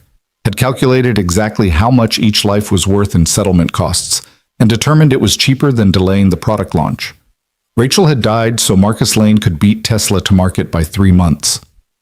The rage that Jack had been carefully controlling for 3 years erupted like a geyser. He stood up so fast his chair toppled backward, the crash loud enough that Mara and 2 other engineers looked up in alarm. "Jack?" Mara approached cautiously. "You okay? I need to see Harper, now." "Oh, she's in meetings all morning." "Now," Jack repeated, his voice carrying an edge that made Mara step back. Okay, let me..." But Jack was already moving toward Harper's office, the Project Meridian file clutched in his hand like a weapon. He didn't knock, didn't wait, just opened the door and walked into the room where Harper was video conferencing with 3 lawyers whose expressions suggested they were explaining why exposing corporate crimes was a bad idea. Harper looked up, startled. "Jack, I'm in the middle of... We need to talk. Alone. Right now." Something in his face must have communicated urgency because Harper turned to the screen and signed, "I'll call you back in 15 minutes. Don't argue." She disconnected before they could protest, then swiveled to face Jack with concerned eyes. "What's wrong? You look like..." "I found it." Jack set the laptop on her desk. The Project Meridian file opened to the spreadsheet of death. "The evidence you've been looking for. Everything your father buried. Everything Miles Corvin has been trying to keep hidden." Harper stared at the screen, her face going progressively paler as she scrolled through the entries. Her hands came up to her mouth, trembling. "Oh my God. Oh my, Jack, how did you get this?" "Does it matter?" "Yes, it matters. These files are encrypted. They're protected by security that even I can't access. How did you..." She stopped, her eyes narrowing. "Who are you?" The question landed like a punch. Jack had imagined this moment 1,000 times. Imagined himself cold and righteous, throwing the truth in Harper's face and watching her world collapse. But standing here, watching Harper's trust turn to suspicion, he felt only exhaustion. "My name is Jack Mercer," he said quietly. "I'm a widower, a single father, an engineer who used to believe technology could make the world better. And I'm..." His voice cracked. "I'm one of the names on that list." April 17th, 2022. Rachel Ann Mercer, my wife. Harper's face went from pale to ashen. She looked at the screen, found the entry, read it 3 times. When she looked back at Jack, her expression was devastated. "You." The word came out barely above a whisper. "You've known this whole time. Everything. The cafe, the job, Lucy's surgery. It was all..." "Not all of it," Jack said, and hated how desperate he sounded. "The cafe was real. Helping you was real. Lucy's kindness was real. The rest, yes. I took the job to get access to your systems, to find proof of what your father did, to..." He stopped, unable to say the word. "To what?" Harper's voice was getting stronger, anger replacing shock. "To expose me? Destroy the company? Get revenge?" "Yes," Jack said, "because lying now would be worse than the truth. All of that. I wanted you to suffer the way I suffered. I wanted everyone to know what Marcus Lane was, what his ambition cost. So you used me." Harper stood up, her hands signing with sharp, furious emphasis. "Pretended to be my friend. Let me trust you. Let me help your daughter." She stopped, horror crossing her face. "Lucy? Oh God, Lucy! Does she know?" "No, she thinks you're kind. She thinks you're helping us because you care. She doesn't know..." Jack's voice broke. "She doesn't know that your company killed her mother." The silence that followed was the kind that existed in the space between lightning and thunder, charged, terrible, inevitable. Harper sank back into her chair, her face in her hands. When she looked up, tears tracked down her cheeks. You're right about all of it. My father was a monster. This company is built on graves, and I inherited all of it. The money, the power, the blood. Her hands shook as she signed. I'm sorry. God, Jack, I'm so sorry. Your wife, your family, everything you lost. I can't, there's no way to... I know, Jack said. I know you didn't do it. I know you're not Marcus. I know you've been trying to make it right. But Harper, he pointed at the screen. This is what I came here to find. This is the proof. And you were going to release it anyway. You were going to destroy everything to expose the truth before you even knew Before I knew I was apologizing to one of the victims. Before I knew that the man I'd been trusting, the man I'd been... Harper stopped herself. It doesn't matter what I thought. You lied to me. You let me believe we were... She didn't finish the sentence. Didn't need to. Jack had been wondering the same thing for weeks. What were they becoming? Not friends. Friendship required honesty, not allies. Their alliance was built on false pretenses. Something else. Something that existed in the space between forgiveness and fury, between trauma and healing, between the people they'd been and the people they might become. I don't expect you to forgive me, Jack said. I don't even forgive myself. I used your guilt, your grief, your desperate need to be different from your father. I manipulated you. Yes, you did. Harper's voice was cold now, her CEO mask sliding back into place. And you succeeded. Congratulations. You found the evidence. You exposed the monster. What happens now? You go to the press, sue me personally, take Lucy's surgery money and disappear? The cruelty in her tone was a knife, and Jack knew he deserved every cut. I don't know, he admitted. I came here for revenge. I got it. I found proof that Marcus Lane knowingly deployed faulty systems, that he calculated the cost of human life and decided it was worth paying, that my wife died because your father wanted to beat a launch deadline. Jack's voice rose. I have everything I need to destroy this company, Harper. Everything I need to make sure the world knows what he was, what you inherited, what you've been protecting. I haven't been protecting it. Harper slammed her hand on the desk, the sound sharp in the quiet office. I've been trying to expose it. I've been fighting my own board, my own legacy, my own last name to get to this truth. And you were here the whole time watching me struggle, letting me think I was alone in this fight when you had the answers all along. Because I wanted you to suffer, Jack shouted back. Because for 3 years I've been drowning in grief and poverty and the knowledge that your family got away with murder. Because every time I look at my daughter, I see everything she lost. And I needed someone to blame, and you were there, and you were connected to it. And He stopped, breathing hard. The truth he'd been avoiding finally forcing its way out. And I couldn't do it, Jack finished quietly. I had the evidence. I had the access. I could have leaked it anonymously weeks ago. Could have destroyed you without you ever knowing who I was. But I didn't, because somewhere along the way you stopped being Marcus Lane's daughter and started being Harper. And Harper, his voice cracked. Harper reminded me that not everyone who inherits poison chooses to drink it. Harper stared at him, her expression unreadable. That doesn't change what you did. The lies, the manipulation. I know. It doesn't erase the fact that you used my trauma against me. I know. It doesn't make us okay. I know. Harper stood up and walked to the window, her back to Jack, her shoulders rigid. For a long moment, she just stared out at the Seattle skyline, the city her father had conquered, the empire she'd inherited, the future she was about to sacrifice. When she turned back, her face was composed, but her eyes were red. The press conference is still happening Friday, she said, her voice steady. I'm still releasing everything. Project Meridian, the settlements, my father's notes, all of it. The world will know what Marcus Lane did, what this company did, what I inherited. She paused. Your wife's name will be in that report. April 17th, 2022. Rachel Ann Mercer. The world will know she died because my father valued profit over safety. Jack nodded, unable to speak. But Jack, Harper continued, her signs precise and deliberate. I need you to understand something. I'm not doing this for you. I'm not doing this because you manipulated me into it or because I owe you. I'm doing it because it's right. Because 12 families deserve to know the truth. Because my father's victims deserve more than NDAs and blood money. I understand. Do you? Harper stepped closer, her eyes searching his. Because I need to know.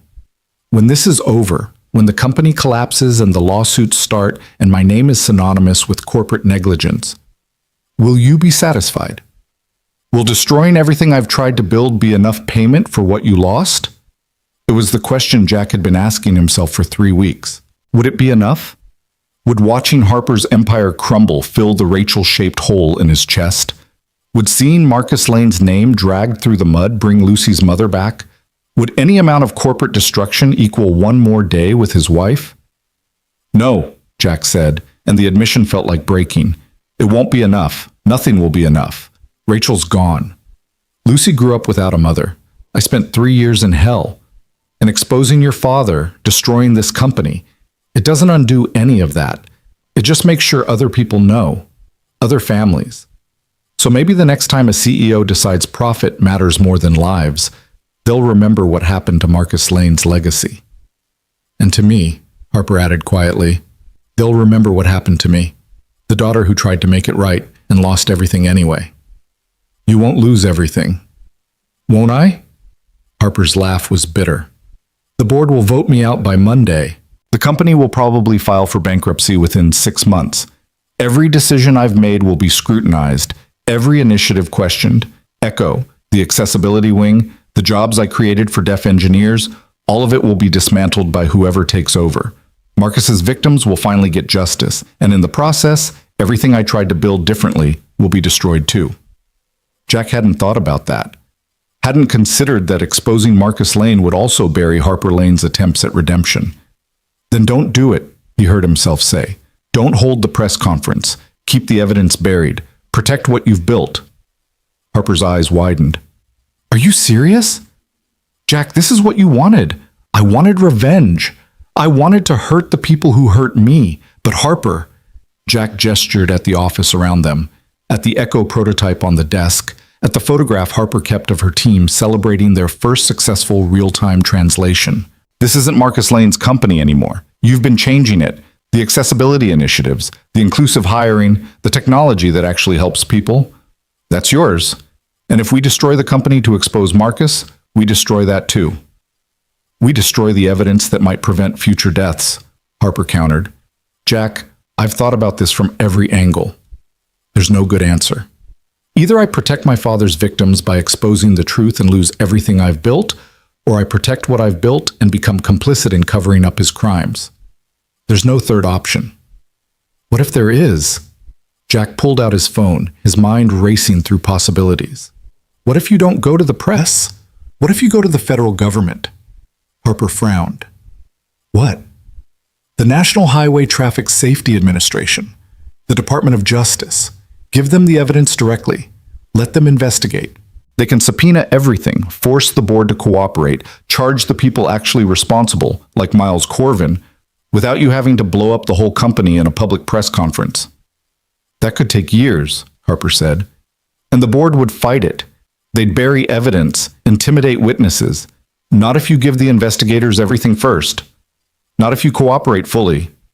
Not if you... Jack stopped, the final piece clicking into place. Not if you wear a wire. The silence that followed was profound. Harper stared at him like he'd suggested skydiving without a parachute. You want me to secretly record my own COO confessing to corporate crimes? I want you to get real justice, not revenge, not public spectacle, actual accountability. Jack leaned forward, his voice urgent. Miles Corvin knows everything. He was Marcus's right hand. He's been blocking the audit, threatening you, protecting the old guard. If we can get him to admit what he knows, on tape, that's evidence the government can actually use. That's how you take down the people responsible without destroying everything innocent in the blast radius. Harper was shaking her head, but Jack could see the wheels turning behind her eyes. It's dangerous, she said. If Miles suspects anything, Then we're careful. We plan it. Jack stopped. We do this together. You and me. The victim and the inheritor.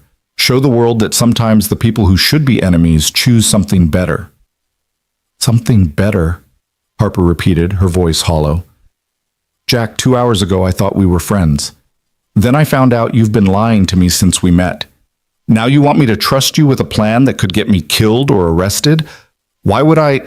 She stopped, studying his face. Why are you helping me? It was the question Jack had been avoiding since the moment he walked into her office. Why was he helping Harper? The woman whose company killed Rachel. The woman he'd come here to destroy. The woman who represented everything he'd lost.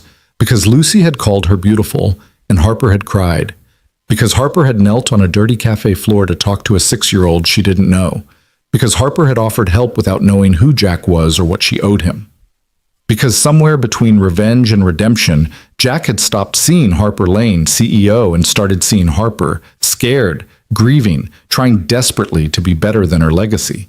Because Rachel would have helped her. Rachel, who'd always seen past anger to the pain underneath. Who'd believed in second chances and redemption and the kind of forgiveness that didn't excuse but acknowledged the possibility of growth. Because you deserve better than this, Jack said simply. Better than being Marcus Lane's cautionary tale. Better than losing everything you've built because of crimes you didn't commit. You deserve the chance to actually change things, to build the company you wanted, not the one you inherited. Harper's eyes filled with tears. After everything, after I know what you did, what you were planning, you still... I'm not saying I forgive you for inheriting money built on my wife's death, and you shouldn't forgive me for manipulating your guilt. But Harper, Jack met her eyes. Maybe we can both choose to be better than our worst moments. Maybe that's what justice actually looks like. Not vengeance, just people trying to do right by each other. Harper wiped her eyes, then straightened her shoulders. When she signed again, her hands were steady. Okay? Let's say I trust you. Let's say we try this insane plan. How do we even start? Jack pulled out his laptop, relief and terror warring in his chest. First, we need to understand exactly what Miles knows and what he's hiding. Then we find a way to make him confess. And Harper? He paused. We need to involve someone else. Someone with legal authority who can make sure this evidence doesn't disappear.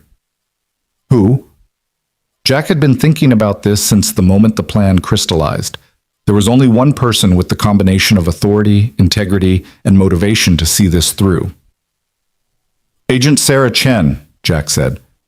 FBI. She investigated corporate fraud cases.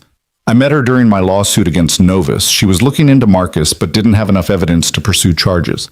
If we bring her Project Meridian, if we offer to cooperate fully, she could build a case, Harper finished. A real case. With subpoena power and witness protection and everything the victims actually need. She nodded slowly. Okay, contact her, set up a meeting, but Jack... Her expression hardened. If this is another lie, if you're setting me up for something worse, I will destroy you. I don't care what my father did. I don't care what I owe you. You hurt me again, and I will make sure you never see Lucy's surgery money, never work in tech again, never... I know, Jack said. I know, and I deserve that. But Harper, I'm done lying. To you, to myself, to anyone. This is me trying to do the right thing for once in 3 years. Trying to give Rachel's death meaning beyond my own pain. Harper held his gaze for a long moment, searching for deception and apparently not finding it. One chance, she said. You get one chance to prove this isn't another manipulation. Betray me again, and we're enemies. Really enemies. Understood. Good. Harper grabbed her phone. Cancel the press conference. Tell Keisha I'm sick. Buy us time to put this plan together. She looked at Jack. How long do we have before Miles realizes something's wrong? Depends on how paranoid he is. Could be days. Could be hours. Then we move fast. Harper's expression shifted into something Jack recognized, the focused determination of an engineer solving an impossible problem. You contact your FBI agent. I'll work on Miles, figure out how to get him talking. We meet back here tonight, 8 p.m. Bring everything you have on Project Meridian, every file, every scrap of evidence. We're going to nail this bastard.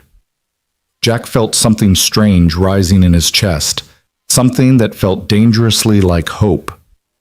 Harper, thank you for still, don't thank me yet. Harper's smile was sharp and slightly bitter.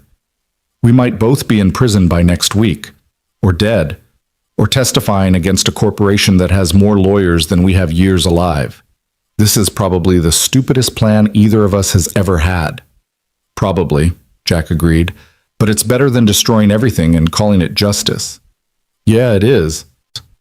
They stood in Harper's office, two people connected by tragedy and lies and a fragile, impossible understanding, and made a pact. Not friendship, not quite trust, but a shared commitment to something bigger than their own pain. Outside the window, Seattle gleamed under afternoon sun, beautiful and oblivious.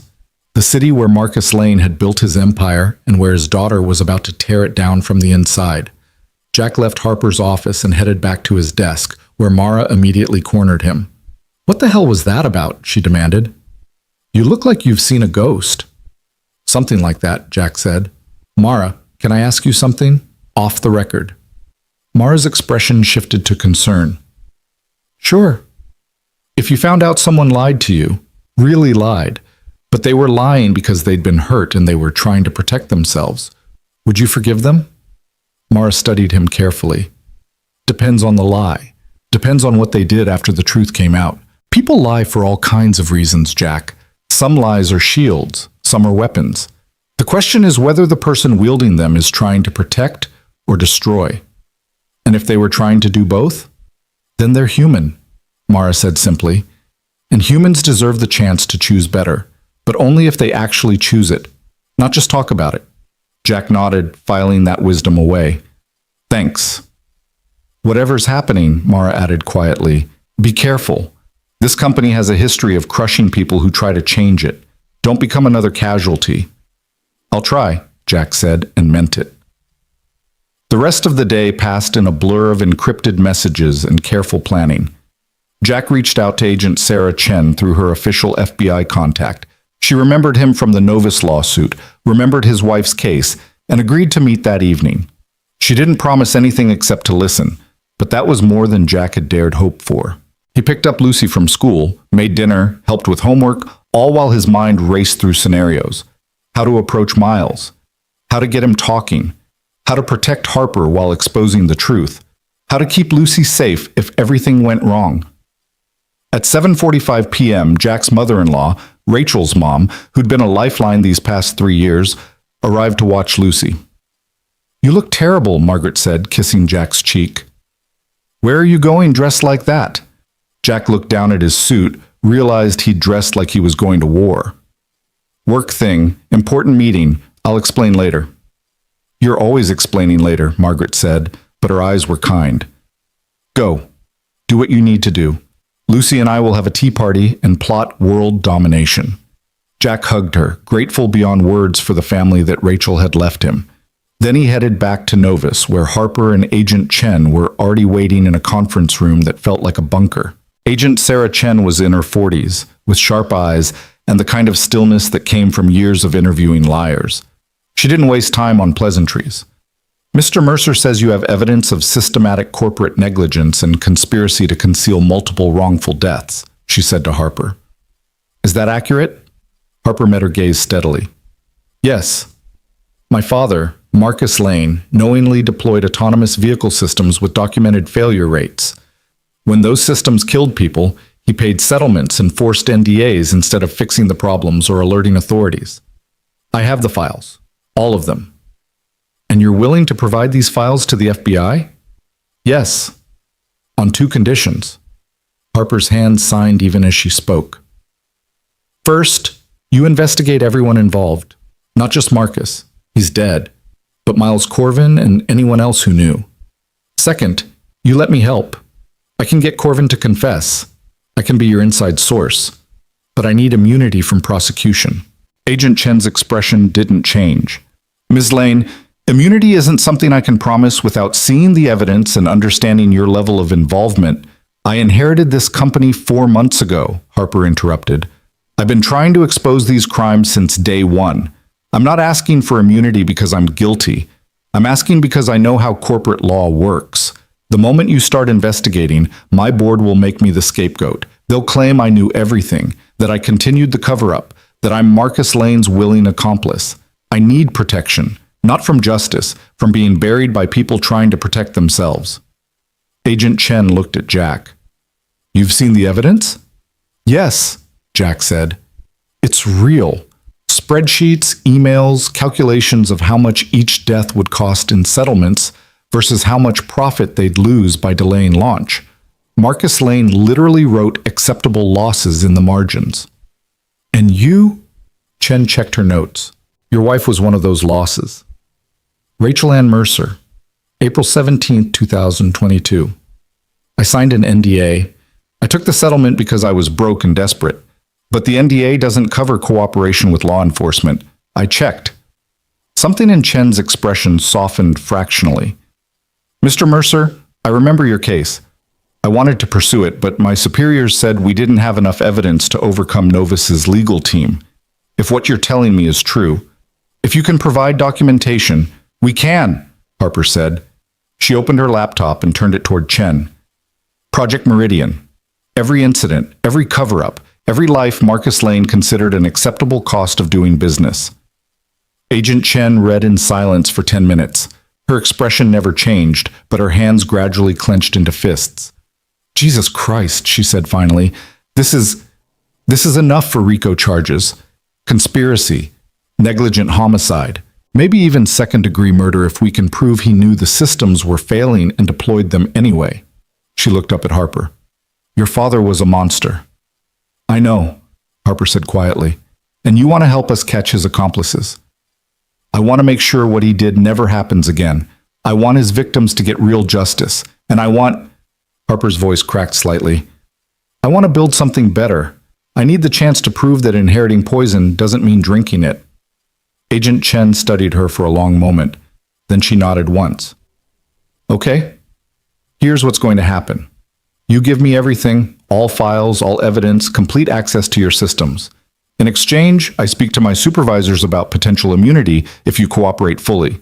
No promises, but your willingness to help will be noted. She turned to Jack. Mr. Mercer, you'll need to give an official statement about your wife's death in the settlement. That breaks your NDA, which might expose you to civil liability from Novus. I don't care, Jack said. Sue me. I've got nothing left to take except a daughter who deserves to know her mother's death meant something. Chen nodded approvingly. Good. Now, Ms. Lane, you mentioned getting Miles Corvin to confess. How? Harper glanced at Jack, then back to Chen. I confront him. Tell him I found Project Meridian. Tell him I'm going to the board to have him fired unless he explains his role. He'll either confess or threaten me. Either way, you'll have evidence.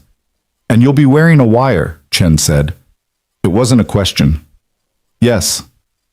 That's incredibly dangerous. If Corvin suspects, he won't, Harper said with more confidence than Jack felt.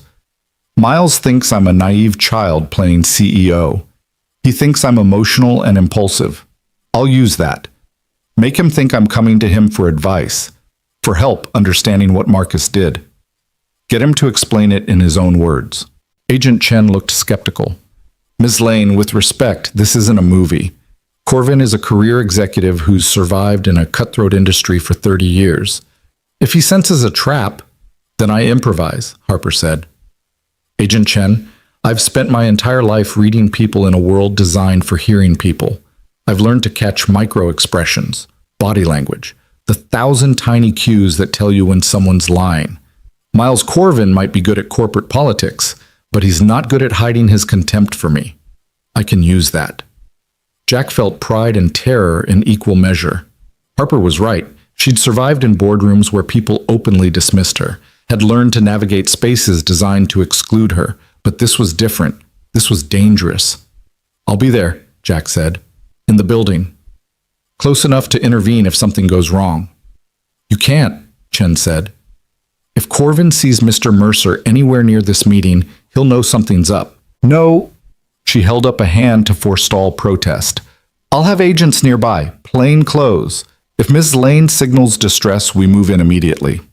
Harper nodded. When? Tomorrow. We need to move before word of the canceled press conference reaches the wrong people. Can you set up a meeting with Corvin for tomorrow afternoon? Yes, Harper said. I'll tell him I found something disturbing in Marcus's files and need his guidance.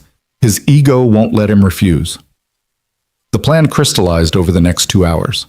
Harper would meet Miles in his office, neutral ground, familiar to him, where he'd feel in control. She'd wear a wire provided by the FBI. She'd guide the conversation toward Project Meridian, express shock and confusion, ask Miles to explain Marcus's decisions.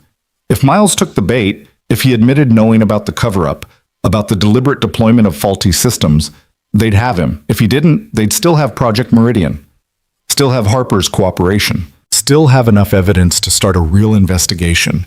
But getting Miles on tape would seal it, would show that Marcus Lane's crimes didn't die with him, that the corruption went deeper than one man's ambition.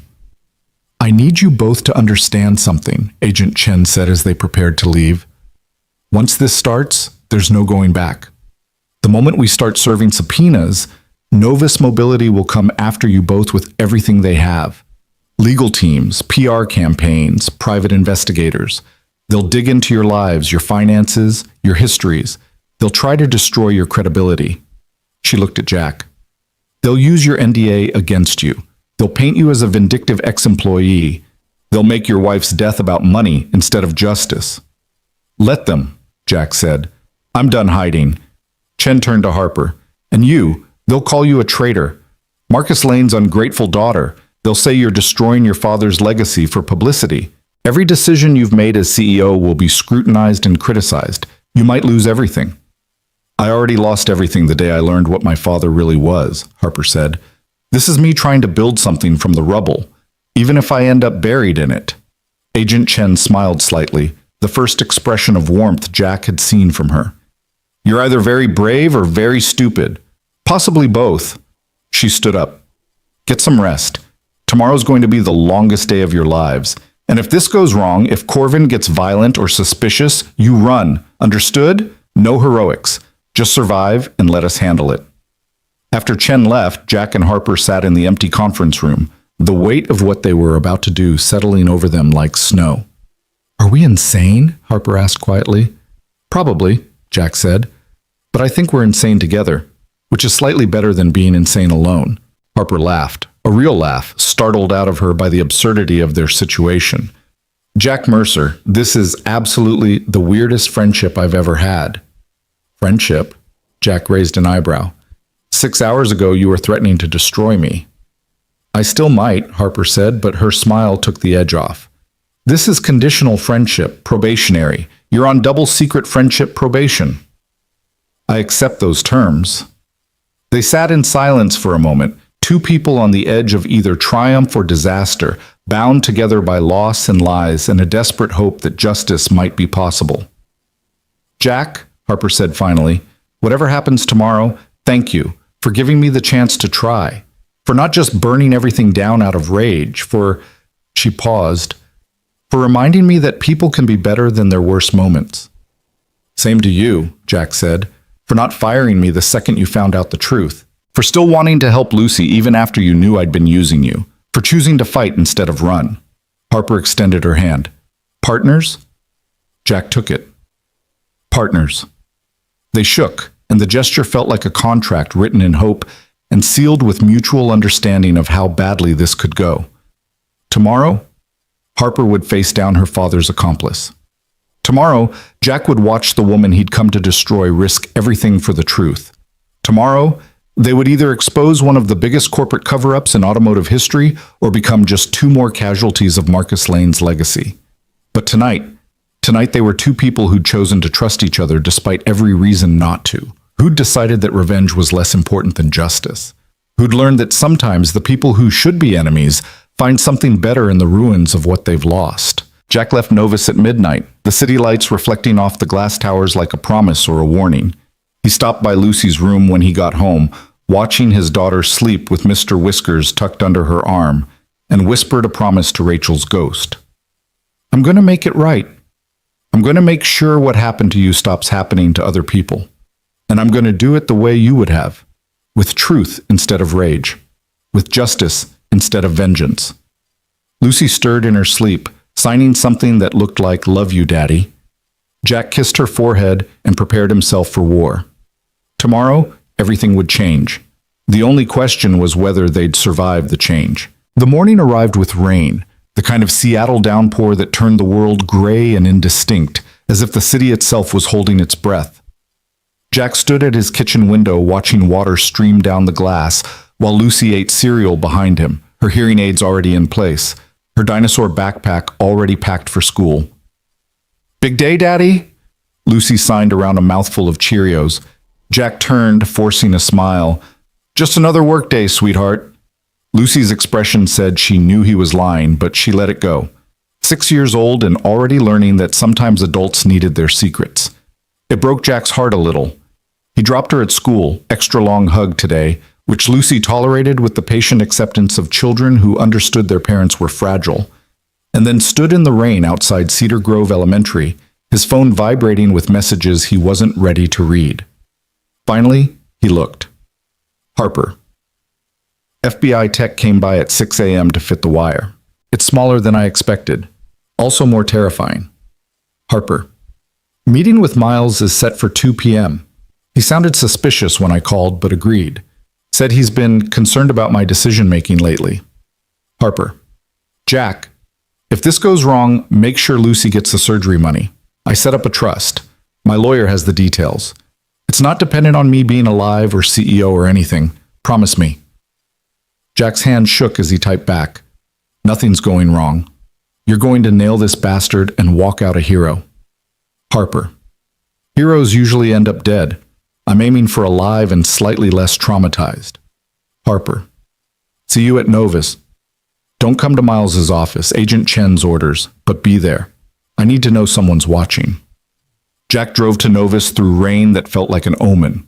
The parking garage was fuller than usual. FBI surveillance vehicles disguised as delivery trucks, Agent Chen's sedan tucked in a corner spot, the infrastructure of justice hiding in plain sight.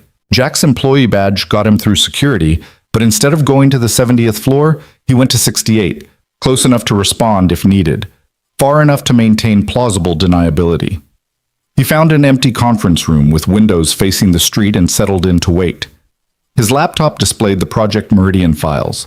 Everything he'd found, everything that proved Marcus Lane's guilt. Jack had made 3 backup copies last night, one with Agent Chen, one in a safe deposit box, one uploaded to an encrypted cloud server with instructions to release publicly if anything happened to him or Harper. Insurance against the kind of corporate burial that had almost destroyed him 3 years ago. Jack's phone buzzed. Mara. Where are you? Harper's been weird all morning. Team's worried. Jack typed, She's dealing with board stuff. Give her space. Mara. This is about yesterday, isn't it? When you two had that fight in her office. Jack, whatever's going on. Jack, can't talk now. Trust me. Everything will make sense soon. He silenced his phone and checked the time. 11:47 a.m. 2 hours and 13 minutes until Harper walked into Miles Corvin's office, wearing a wire and carrying the weight of her father's sins. Jack pulled up the photograph he kept on his phone. Rachel at the beach, Lucy barely a year old in her arms, both of them laughing at something Jack had said. The last summer before the accident, the last time his family had been whole. I'm doing this for you, Jack whispered to the image. For you and everyone else Marcus Lane considered expendable. I'm doing it right this time. The way you would have wanted. His phone buzzed again. Not a message. A call. Unknown number. Jack answered cautiously. Hello? Mr. Mercer. The voice was male, smooth, vaguely threatening. My name is Richard Paulson. I represent the Novus Mobility Board of Directors. We need to have a conversation. Jack's blood went cold. About what? About your employment. About certain files that have gone missing from our secure servers. About your relationship with Miss Lane and whether that relationship has compromised your professional judgment. A pause. We're prepared to offer you a very generous severance package, Mr. Mercer. 2 years' salary. Full benefits for Lucy, including her upcoming surgery. All we need is your signature on a few documents. What kind of documents? Standard NDA extensions. Acknowledgement that any proprietary information you access during your employment remains Novus property. Agreement not to disparage the company or its leadership. Another pause. It's a formality, really. We just want to make sure everyone's protected. Translation, they knew. Somehow, the board knew Jack had accessed Project Meridian. They were trying to buy his silence before he could use it. I already signed an NDA when my wife died, Jack said carefully. What makes you think I need another one? Let's not play games, Mr. Mercer. You've been accessing files above your clearance level. You've been meeting with Ms. Lane in private. You've demonstrated concerning interest in historical incident reports. We're willing to overlook all of this, to be remarkably generous, actually, if you simply agree to leave Novus quietly and permanently. And if I don't? Paulson's voice hardened. Then we'll be forced to pursue legal action for corporate espionage, breach of contract, and theft of trade secrets. You'll spend the next decade in court. You'll lose custody of Lucy while you're in prison, and that surgery she needs, you'll watch her grow up deaf from behind bars. The threat was so naked, so brutal, that Jack actually laughed. You're threatening to take my daughter if I don't sign? I'm explaining the consequences of poor choices, Mr. Mercer. Novus Mobility has resources you can't imagine. We have lawyers who've made far stronger cases disappear. We have judges on speed dial. We have the ability to make your life infinitely more difficult than it already is. A pause. Or we can make it better. Much better. The choice is yours. Jack thought about the FBI agents 3 floors above him. Thought about Harper preparing to face Miles Corvin. Thought about Rachel's name on that list of acceptable losses. Tell your bosses, Jack said quietly, that they can take their severance package and shove it up their collective asses. I'm not signing anything. I'm not leaving quietly. And if they try to hurt Lucy or use her against me, I will burn this entire company to the ground and dance in the ashes. You're making a mistake. The only mistake I made was waiting 3 years to fight back. That ends today. Jack hung up. His hands were shaking. They knew. The board knew he'd accessed restricted files, which meant they were either monitoring his activity or someone had tipped them off. Either way, the plan was compromised. Jack needed to warn Harper. He was reaching for his phone when it buzzed with a message from an unknown number. Mr. Mercer, this is Agent Chen. Do not respond to any calls from Novus Legal. Do not sign anything. We're aware of the board's attempt to intimidate you. It actually helps our case. Shows consciousness of guilt. Sit tight. Jack exhaled slowly. Chen was monitoring his phone, which meant she'd heard the threat, which meant the FBI was building an even stronger case than he'd realized. Another message. Harper's on schedule. Wire is active. We're recording everything. Stay where you are. Jack forced himself to breathe, to trust the plan, to believe that justice could work the way it was supposed to instead of the way he'd experienced it. Slow, expensive, rigged, in favor of whoever could afford the best lawyers. The minutes crawled by like wounded animals. Jack tried to work, tried to distract himself, but his eyes kept drifting to the clock. 1:30 p.m. 1:45 p.m. 1:52 p.m. At 1:58 p.m., his phone buzzed with a message from Harper. Walking in now. If I die, tell Lucy I thought she was beautiful too. Jack's heart stopped. He typed back frantically, You're not going to die. You're going to be amazing. I believe in you. 3 dots appeared, disappeared, appeared again. Finally, thank you for giving me a reason to try. Then nothing. Jack stared at his phone for 2 minutes, 5 minutes, 10. No updates from Chen, no emergency alerts, just silence and rain against the windows and the terrible knowledge that Harper was in Miles Corvin's office, alone, except for a wire, and the hope that the truth mattered more than power. On the 69th floor, in an office decorated with awards and photographs of Marcus Lane shaking hands with senators and CEOs, Harper Lane sat across from the man who'd helped her father bury bodies. Miles Corvin looked exactly as he always did, silver hair perfectly styled, suit immaculate, expression radiating the kind of contempt that came from decades of getting away with everything. He'd kept Harper waiting for 7 minutes, a petty power play that would have bothered her 6 months ago. Today, it just gave her time to compose herself. The wire taped to her rib cage felt like a living thing, hot and present. She forced herself not to touch it, not to give any indication she was recording. Harper. Miles didn't stand when she entered. You said this was urgent. Harper sat down without being invited, a small rebellion that made Miles's jaw tighten. I found something in my father's files, Project Meridian. I need you to explain it to me. Miles's expression didn't change, but Harper saw the micro-tension around his eyes. Caught. I don't know what you're referring to. Don't lie to me, Miles. I've seen the spreadsheets, the incident reports, the calculations of how much each death cost versus how much profit we'd lose by delaying deployment. I know what Marcus did. I need to know if you knew too. Harper, you're distraught. Your father's death has been difficult, and I think you're seeing conspiracies where there are only hard business decisions. Hard business decisions? Harper's voice rose. Miles, he called them acceptable losses. There's a list of names: Rachel Mercer, David Kim, Jennifer Torres, 12 people whose deaths my father calculated as statistically acceptable. Tell me you didn't know. Tell me Marcus did this alone. Miles leaned back in his chair, studying Harper with the kind of calculation that made her skin crawl.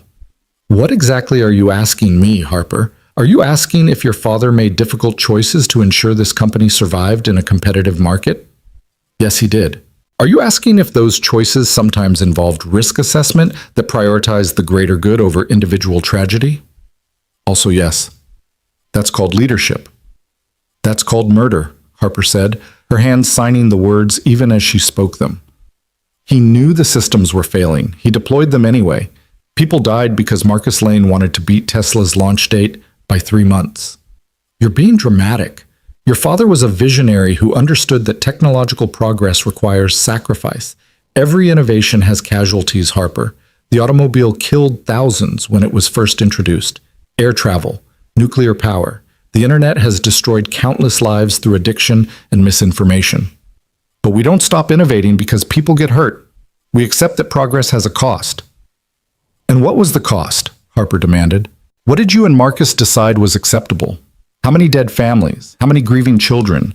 How much blood could you wash off with settlement money and NDAs? Miles's expression hardened. I'm going to give you some advice, Harper, because despite everything, I did love your father, and I know he loved you. Stop digging. The Project Meridian files are sealed for a reason. The people on that list were compensated fairly. The legal matters are resolved. Dredging up the past will only hurt the company, hurt you, and it won't bring anyone back. Your father made the choices he made because they were necessary, because he understood that sometimes you have to break a few eggs to change the world. How many eggs did you help him break, Miles? The question hung in the air like a blade. Miles stood up, walked to the window, his back to Harper. When he spoke again, his voice was different, not defensive, but reflective, almost sad. I've worked in this industry for 35 years, Harper. I've seen companies rise and fall based on who was willing to make the hard calls. Your father, Marcus, he understood something that most people don't. He understood that if we waited until the technology was perfect, until every possible edge case was solved, until there was zero risk, we'd never launch anything. Our competitors would take the market, the technology would stagnate, and all those future lives that could be saved by autonomous vehicles, they'd be lost because we were too afraid to accept that early adoption always has casualties. He turned back to face her. Yes, Harper. I knew about Project Meridian. I helped Marcus assess the risks. I signed off on deployments that I knew had failure probabilities. And yes, when those failures resulted in deaths, I helped manage the legal fallout. I did all of that because I still believe, that the lives saved by autonomous vehicles will vastly outnumber the lives lost during development. Harper stared at him, her stomach churning. You're admitting you knowingly deployed systems that you knew could kill people? I'm admitting I made calculated decisions based on incomplete information and acceptable risk thresholds.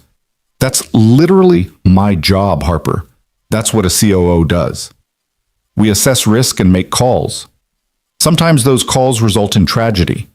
But the alternative, paralysis, perfectionism, cowardice, that results in stagnation. And stagnation kills far more people than innovation ever will. Tell that to Rachel Mercer's daughter, Harper said quietly. Tell that to the 6-year-old girl who grew up without a mother because you and Marcus decided her mother was an acceptable loss. Miles's expression flickered, not quite guilt, but something adjacent. Recognition, perhaps, that abstractions had names and faces. I think about them, he said, and for the first time Harper almost believed he was being honest. The people on that list. I think about them every time I see a Novus vehicle on the road, every time I read a story about autonomous technology preventing an accident. I balance their deaths against the lives saved, and I tell myself it was worth it, that Marcus and I made the right call. And do you believe that? Do you sleep well at night knowing 12 people died so Novus could beat Tesla to market? Miles met her eyes. Yes, because I'm not a child who believes the world runs on good intentions and moral purity. I'm a pragmatist who understands that every significant achievement in human history was built on sacrifice. Sometimes voluntary, often not. Your father understood that. It's why he built an empire. It's why Novus exists. And it's why you, Harper, with your accessibility initiatives and your ethics committees and your desperate need to be liked, you'll never be the leader he was. The contempt in his voice was like acid. Harper forced herself to stay calm, to remember the wire, to give Agent Chen everything she needed. So you're saying Marcus made the right choice? That knowing the systems had fatal flaws and deploying them anyway was justified? I'm saying Marcus made the only choice. The choice that ensured this company survived and thrived. The choice that's given employment to thousands of people and advanced the field of autonomous transportation by years. Yes, some people died. That's tragic. But Harper, more people die every year from human-operated vehicles than will ever die from our technology. We're saving lives. We're just doing it imperfectly, like every other innovation in history. And the cover-up? The NDAs, the buried reports? Miles sighed like he was explaining basic arithmetic to a slow child. Protection, legal protection for the company, and financial protection for the families. Those NDAs weren't about silencing victims. They were about giving grieving families the resources they needed without subjecting them to years of litigation. It was mercy, Harper. Complicated, imperfect mercy, but mercy nonetheless. It was hush money. Call it what you want. The result is the same. Families got compensation, Novus continued operating, and the technology improved. Everyone won. Except the people who died, Harper said. They didn't win. No, Miles agreed. They didn't. But their deaths weren't meaningless. They contributed to progress. They're part of the foundation that every future life saved will be built on. That's not nothing, Harper. That's actually quite noble, if you can see past your sentimentality. Harper felt rage and disgust warring in her chest. Miles actually believed what he was saying, actually thought he was justified, actually saw himself as a pragmatic hero making hard choices instead of a man who'd helped cover up corporate manslaughter. What would you do if I went public with this? Harper asked. If I released the Project Meridian files to the press? Miles's expression went cold. I'd have you removed as CEO within 48 hours. The board would vote no confidence. Your father's allies would testify that you've been unstable since his death. You'd lose the company, lose your reputation, and accomplish nothing except destroying everything Marcus built. He paused. And then we'd sue you personally for breach of fiduciary duty. You'd spend the rest of your life in court, Harper. You'd die broke and alone, having sacrificed everything for a gesture that changed nothing. Or, Harper said quietly, I could go to the authorities, federal investigators, people who have the power to actually hold Novus accountable. Miles laughed, actually laughed. Harper, sweetheart, we have lawyers who specialize in federal investigations. We have relationships with regulators going back 30 years. We've weathered audits, inquiries, and congressional hearings. You think one righteously angry CEO with a folder of documents is going to take down Novus Mobility? You're more naive than I thought. Maybe. Harper stood up, her hands remarkably steady despite the adrenaline flooding her system. Or maybe I'm done being Marcus Lane's daughter and ready to be Harper Lane, the person who decided that some things matter more than market share and stock prices, the person who chose truth over legacy. Miles studied her for a long moment. You're actually going to do this. You're going to try to destroy your father's company. I'm going to try to save it, Harper corrected, by cutting out the cancer before it metastasizes further, by proving that Novus can be better than Marcus made it. And Miles? She met his eyes. You're fired. Effective immediately. Security will escort you out. You don't have the authority. I have 51% voting shares. I have a board that's about to learn everything you just admitted. And I have 12 families who deserve to know that their loved ones weren't just statistics in your risk calculation. Harper's voice was ice. You're done, Miles. Marcus is dead. His empire is over, and you're going with him. Miles's expression transformed from contempt to rage. You stupid, ungrateful child. Do you have any idea what your father sacrificed for you? He found you in foster care, a damaged, deaf girl no one wanted, and he gave you everything. Education, opportunities, a company worth billions, and this is how you repay him? By spitting on his grave and destroying what he built? He didn't save me, Harper said, her voice shaking. He weaponized me, turned me into proof that Novus cared about accessibility while he buried the bodies of people killed by his ambition. I was a PR tool, Miles, a living shield against accusations of negligence, and I'm done being that for him. I'm done being that for you. Miles stepped forward, his face flushed with anger. You'll regret this. Mark my words, Harper. You'll lose everything. The company, the money, your precious accessibility initiatives, all of it will burn. And when it does, when you're alone and broke and hated, remember that I tried to save you from yourself. I'll take my chances, Harper said. She turned toward the door, her heart pounding so hard she was sure Miles could hear it. Harper, Miles called. She stopped. I really did care about you, you know. Watched you grow up, cheered for your successes. I wanted you to be great. But greatness requires strength. And you're too soft, too damaged by your own traumas to do what needs to be done. Marcus knew that. It's why he never really trusted you with the important decisions. Harper turned back, and when she spoke, her voice was diamond hard. Marcus was wrong about a lot of things. That's what cost him his humanity, his company, and ultimately his daughter's love. She paused. Goodbye, Miles. I hope you have a good lawyer. She walked out of his office with her head high and her hands shaking and the wire against her ribs recording every word of Miles Corvin's confession. Jack was pacing the conference room like a caged animal when his phone finally buzzed. Agent Chen, we got it. Full confession, multiple admissions of knowledge and participation. Corvin's in custody. He tried to leave the building and ran into our agents in the lobby. Harper's safe.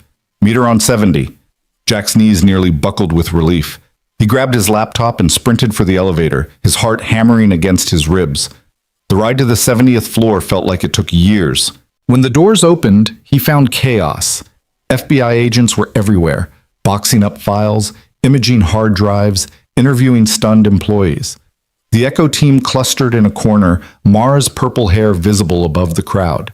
And in the center of it all, surrounded by agents and lawyers and the infrastructure of justice, stood Harper. She looked exhausted, triumphant, terrified.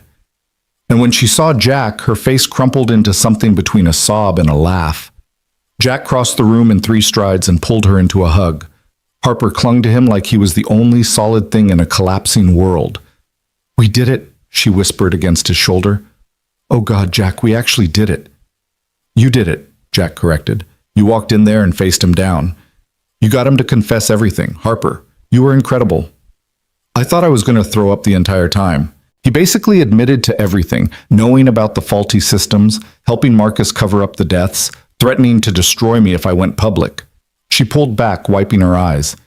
Agent Chen said it's enough for criminal charges. Conspiracy, negligent homicide, maybe more. Miles is going to prison. Good, Jack said fiercely. He deserves worse. The board is already trying to distance themselves, claiming they had no knowledge of Project Meridian, that it was all Marcus and Miles. Chen says she'll investigate them too, but Harper shook her head. They're going to survive this, Jack. The people at the top always do. Maybe not this time. Jack pulled out his laptop. I have something to show you. He opened a video file, something he'd found buried in old security footage during his late-night investigations. The timestamp read July 2023, 8 months before Marcus Lane's death. The video showed a board meeting, Marcus at the head of the table, Miles beside him, and Marcus was speaking. Play it, Jack told Harper.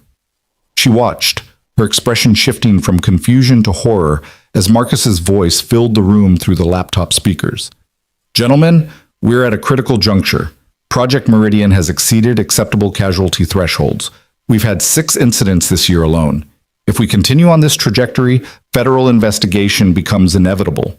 Miles suggests we shelve the program, recall the affected vehicles, and redesign from the ground up. That would cost us 2 years and approximately $800 million. The alternative is to maintain current deployment, manage legal exposure through settlements, and push forward to mass production before regulators catch up. I'm putting it to a vote. The video showed hands rising around the table, 8 board members voting yes to Marcus's plan, 2 abstaining, none voting no. Harper's face went white. They knew. The entire board knew and voted to continue anyway. They knew, Jack confirmed, and now Agent Chen knows, and now the world is going to know. Harper looked at him, and for the first time since this nightmare began, Jack saw something like hope in her eyes. This changes everything. This proves it wasn't just Marcus and Miles. It was systemic, institutional. The whole leadership structure was complicit. Which means cleaning house, Jack said. Real cleaning. Not just firing Miles, but removing everyone who voted yes to letting people die for profit. Agent Chen approached, her expression grimmer than usual. Miss Lane, I need you to come to our field office to give a formal statement. This video... She gestured to Jack's laptop. Where did you get this? Novus Security Archives, Jack said. Technically, I shouldn't have had access, but technically, they shouldn't have been covering up vehicular homicide. We can compare ethics violations if you want. Chen's mouth twitched in what might have been a smile. We'll discuss your methods later, Mr. Mercer. Right now, this footage is evidence of conspiracy at the highest level.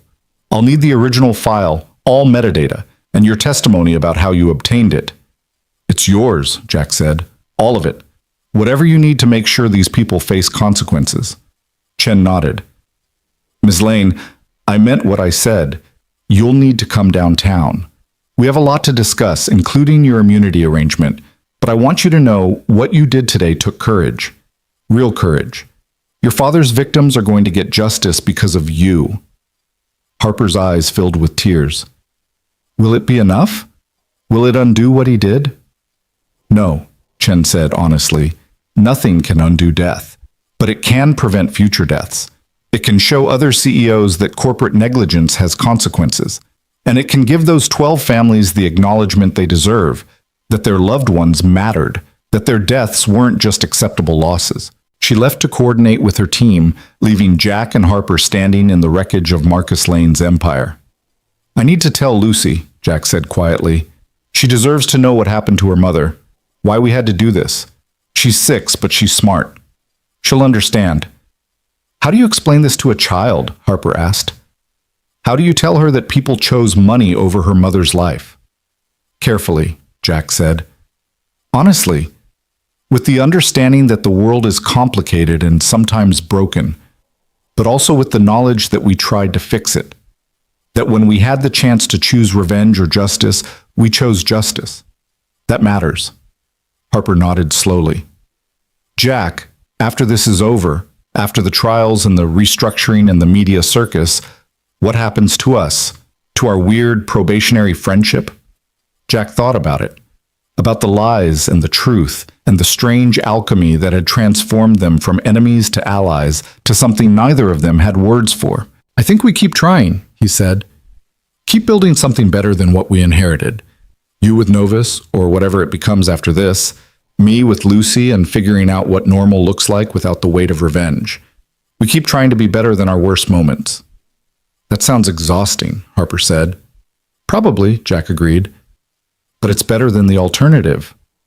Harper extended her hand. Partners. Still. Jack took it. Partners. Always. They stood together in the chaos of the FBI investigation. 2 people who'd found each other in darkness and chosen to walk toward light. Not perfectly, not easily, but together. Outside the Novus windows, the rain had stopped. Seattle gleamed under breaking clouds, the city transformed by the simple presence of sun after storm. It felt like an omen, like a promise, like the world acknowledging that sometimes, against all odds, justice actually happened. Jack's phone buzzed. A message from Lucy's school. Mr. Mercer, Lucy's very excited about something called Mama's Justice Day. She's been signing about it all afternoon. Is this something we should know about? Jack showed the message to Harper. How did she? Kids always know, Harper said softly. They sense when something important is happening, when the adults around them are finally fighting for something that matters. Jack typed back to the school. Long story. I'll explain at pickup. Tell Lucy that Mama would be proud. He looked at Harper. Come with me. To pick up Lucy. Let her see that we did this together, that the nice lady from the cafe helped make sure Mama's death meant something. Harper hesitated. Jack, I'm not sure. After everything, will she even want to see me, knowing what my father did? She doesn't know yet, and when she does, she'll understand that you're not responsible for Marcus's choices, that you chose differently. Kids, Jack smiled slightly. Kids are better at forgiveness than adults. They haven't learned to carry grudges yet. Okay, Harper said. Okay, I'll come. They left Novus together, walking past FBI agents and shell-shocked employees in the building that would never quite be the same. Agent Chen called out that she'd need Harper downtown by 5 p.m., and Harper acknowledged it with a wave. In Jack's car, a vehicle that had seen better years but was paid off and reliable. They drove through post-rain Seattle. The city looked washed clean, everything sharper and brighter. Traffic was light. NPR was already covering the story. Breaking news out of Seattle, where FBI agents have arrested Miles Corvin, COO of Novus Mobility, on charges relating to corporate negligence and conspiracy to conceal multiple wrongful deaths. Jack turned off the radio.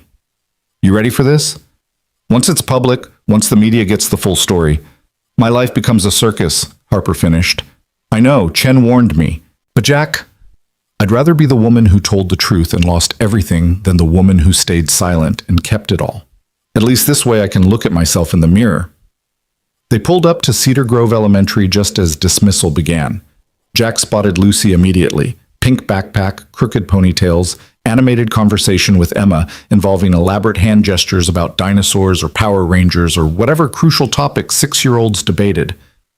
Then Lucy saw Jack's car, saw Harper in the passenger seat, her face transformed into pure joy. She sprinted across the pickup area, technically against school rules, but the monitor let it slide, and threw herself at Jack the moment he opened the door.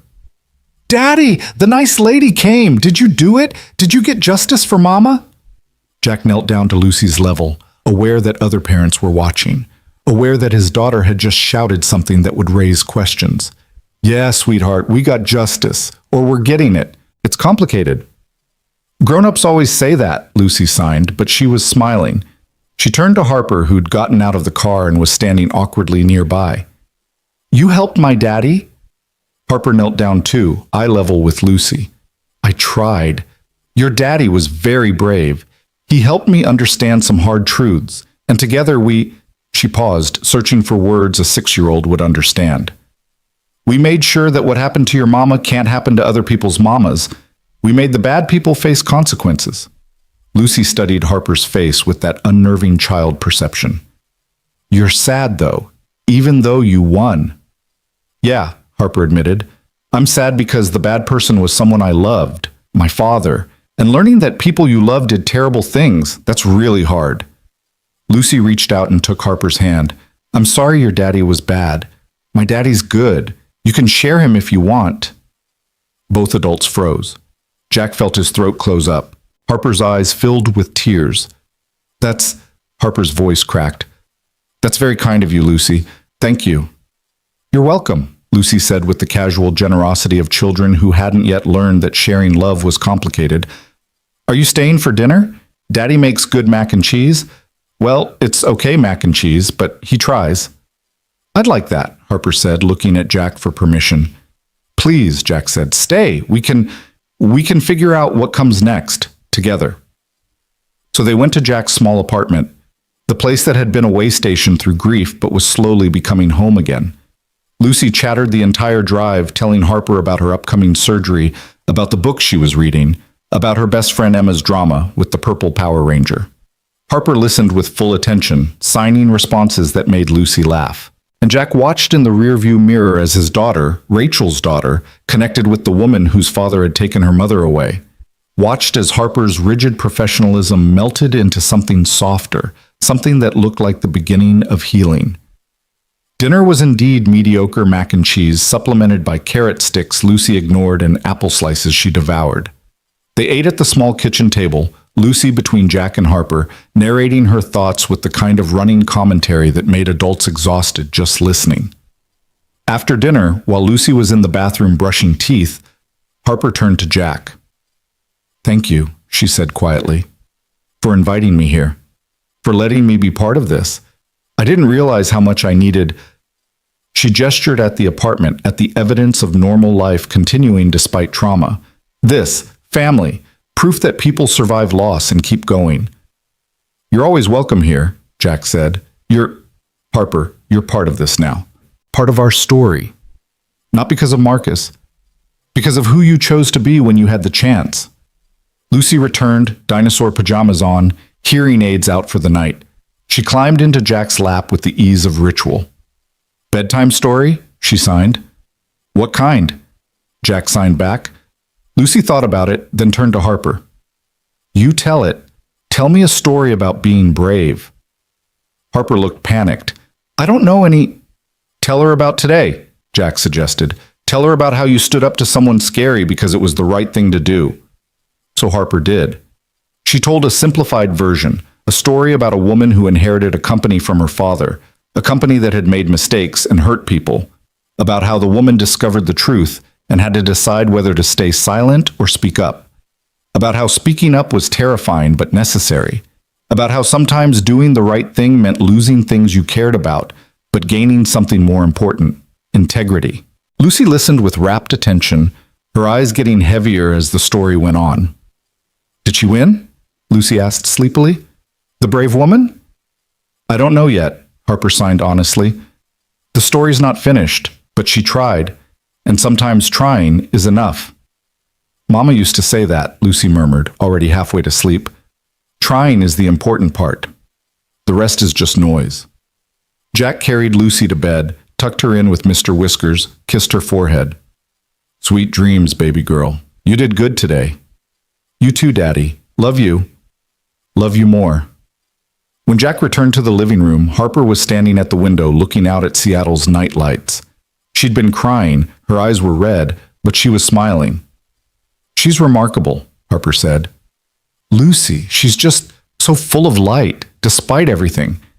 "Rachel's daughter," Jack said. "Proof that good things can survive bad circumstances." "Jack." Harper turned to face him. "I need to say something, and I need you to really hear it. I'm sorry.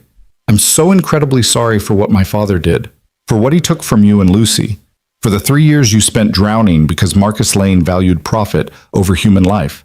I can't fix that. I can't bring Rachel back. But I'm going to spend the rest of my life trying to make sure Novus becomes what it should have been from the beginning, a company that actually values human life over market dominance." "I know," Jack said. "I believe you. And I'm sorry for," Harper gestured vaguely, "for making you carry the weight of befriending your enemy, for not realizing sooner who you were, for putting you in an impossible position." "You didn't know," Jack said. "And Harper, I'm sorry too, for the lies, for using your trauma against you, for planning revenge when I should have been planning justice. We both made mistakes. We were both hurt. But we found a way through that didn't destroy either of us. That has to count for something." Harper nodded. "Partners?" "Partners," Jack confirmed. "Weird, complicated, definitely going to need therapy partners." Harper laughed, the real laugh, the one that transformed her face. "Agent Chen wants me downtown in 20 minutes. I should go." "Call me after?" Jack asked. "Let me know you're okay?" "Yeah." Harper headed for the door, then stopped. "Jack, no matter what happens with the company, with the trials, with everything, don't let Lucy forget that this mattered, that her mother's death wasn't meaningless, that we fought for her." "I won't forget," Jack promised, "and neither will she." After Harper left, Jack sat in the quiet apartment and let himself feel everything he'd been holding back. Relief that the truth was finally out, grief that Rachel wasn't here to see it, exhaustion from 3 years of carrying rage, and something else, something that felt like the first deep breath after being underwater too long. Hope, not the naive kind that believed everything would be perfect, but the earned kind, The kind that came from surviving the worst and discovering you were still capable of choosing kindness over cruelty, justice over revenge, building over burning. His phone buzzed. A text from an unknown number. "This is Richard Paulson again. I'm guessing you've seen the news. The board wants to negotiate. We're prepared to offer you a position as VP of Accessibility, full control over that division, 7-figure salary. Consider it an apology for this morning's call." Jack stared at the message. Yesterday, that offer would have felt like victory. Today, it felt hollow. The board wasn't apologizing. They were trying to buy his silence, to co-opt his credibility. He typed back, "Tell the board I'm not interested in money from people who covered up murder. If they want my help, they can start by resigning and making room for leadership that actually values human life. Otherwise, they can read about me in the federal investigation reports."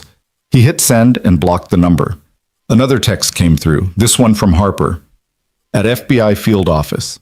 Chen says this is going to take hours, maybe all night, but she's smiling, Jack. She says we might have the strongest corporate negligence case in decades. The board members who voted yes on that video, they're all getting subpoenaed. This is really happening." Jack, "Good. Make them answer for every life they considered expendable." And Harper, "You're doing amazing. Marcus would hate what you're doing. That's how I know you're doing it right." Harper, "Thank you. That actually helps. Tell Lucy goodnight for me." Jack, "Will do. Be safe. Be strong. Be the person Rachel would have admired." Harper, "That's a high bar. I'll try." Jack set down his phone and walked back to Lucy's room. His daughter slept peacefully. Mr. Whiskers clutched close, her expression serene in the way only children could be, untouched by the weight of what had happened today, trusting that the adults in her life would handle the complicated stuff. "We did it, Rachel," Jack whispered to the silence. "We got them. Miles is arrested. The board's going down. Harper's cleaning house. Your death, it means something now. It's not just a line in a corporate spreadsheet. It's evidence. It's justice. It's 12 families finally getting acknowledgement that they mattered." The apartment didn't answer, because Rachel wasn't there to answer. But Jack felt something shift anyway, the weight of unresolved rage finally settling into something bearable. Not gone, never gone, but transformed from a burden into a memorial, into purpose. He kissed Lucy's forehead one more time, then headed to his own room. Tomorrow would bring press conferences and lawyer meetings, and the beginning of trials that would probably last years. Tomorrow would bring consequences for people who'd thought themselves untouchable. Tomorrow would bring the hard work of rebuilding both Novus Mobility and the Mercer family. But tonight, Jack Mercer slept. For the first time in 3 years, he slept without nightmares. And in dreams that felt like blessings, he walked with Rachel on a beach where Lucy was laughing and Harper was signing stories about brave women who spoke truth to power and the tide was washing everything clean. Morning arrived 6 months later with the kind of crystalline autumn light that made Seattle look like a postcard of itself. Jack stood in the kitchen of his new apartment, not new, but new to him and Lucy, a 2-bedroom in a building with actual insulation and windows that didn't rattle in the wind, and watched his daughter practice signing her speech for today. Lucy's hands moved with the fluid confidence of someone who'd been signing her whole life, but now there was something different, something that made Jack's chest tighten with emotion he couldn't quite name. Because Lucy was speaking out loud too, her voice clear and strong, the words occasionally stilted but unmistakably hers.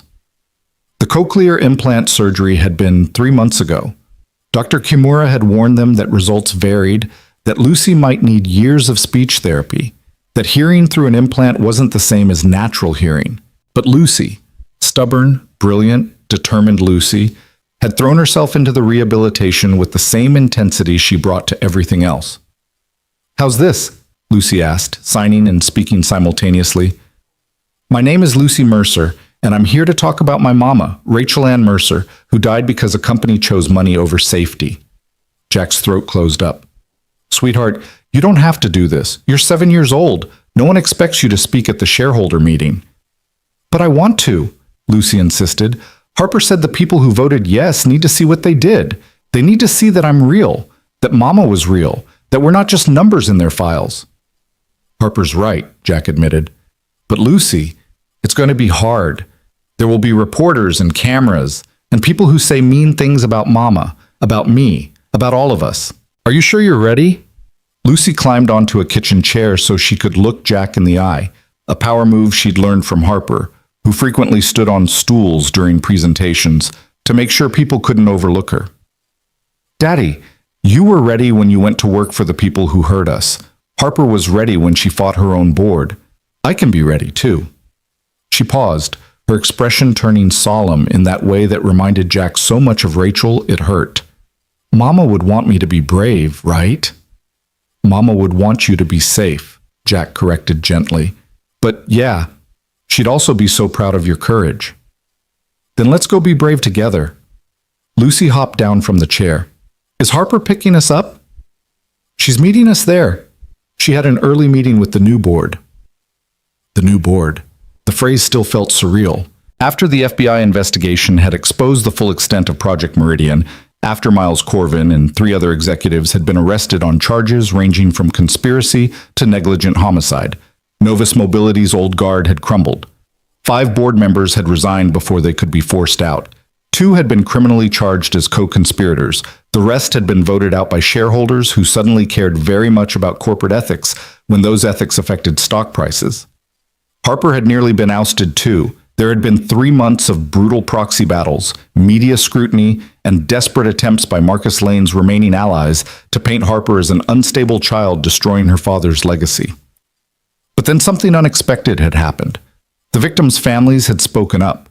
All 12 of them, coordinated by Agent Chen and a victims' rights advocacy group.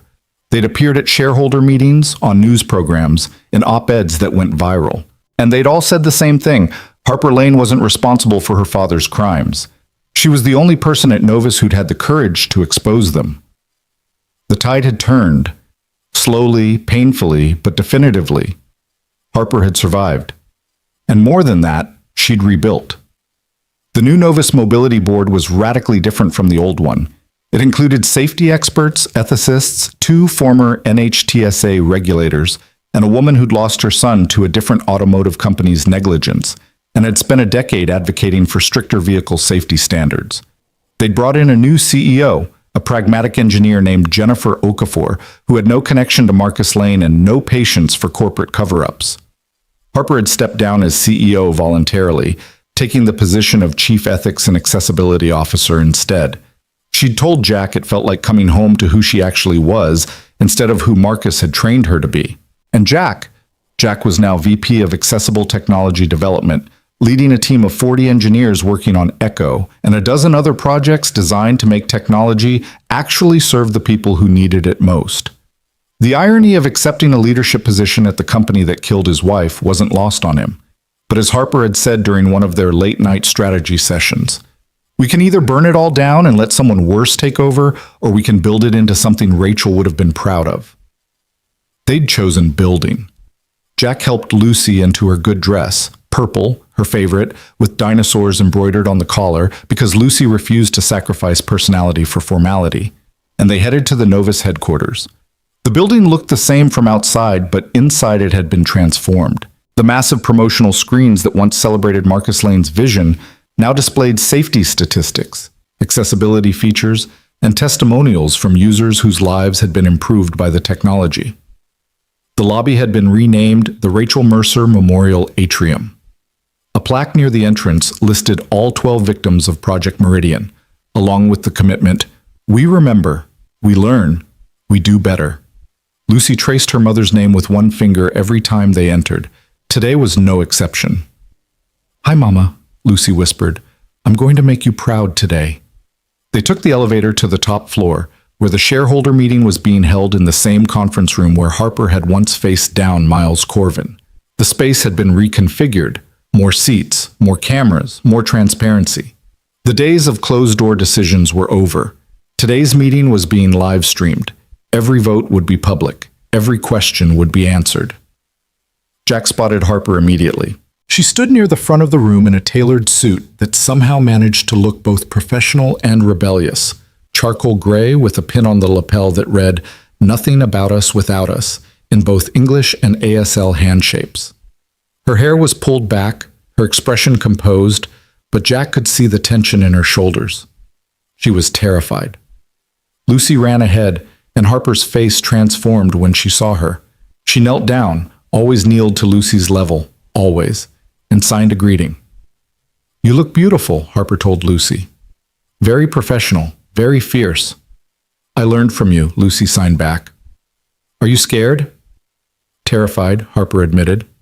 "But that's okay. Brave people are scared. They just do the thing anyway." "That's what Daddy says," Lucy paused. "Miss Harper, thank you for helping us get justice for Mama, and thank you for my ears." She touched the processor behind her left ear, the device that had transformed her world. "I can hear the rain now, and birds, and Daddy's voice when he reads bedtime stories. It's like magic." Harper's eyes filled with tears. "You're welcome, sweetheart. But you know what? You were perfect before the implant, too. This just gave you more options, more ways to experience the world. But you, Lucy Mercer, you were always magic."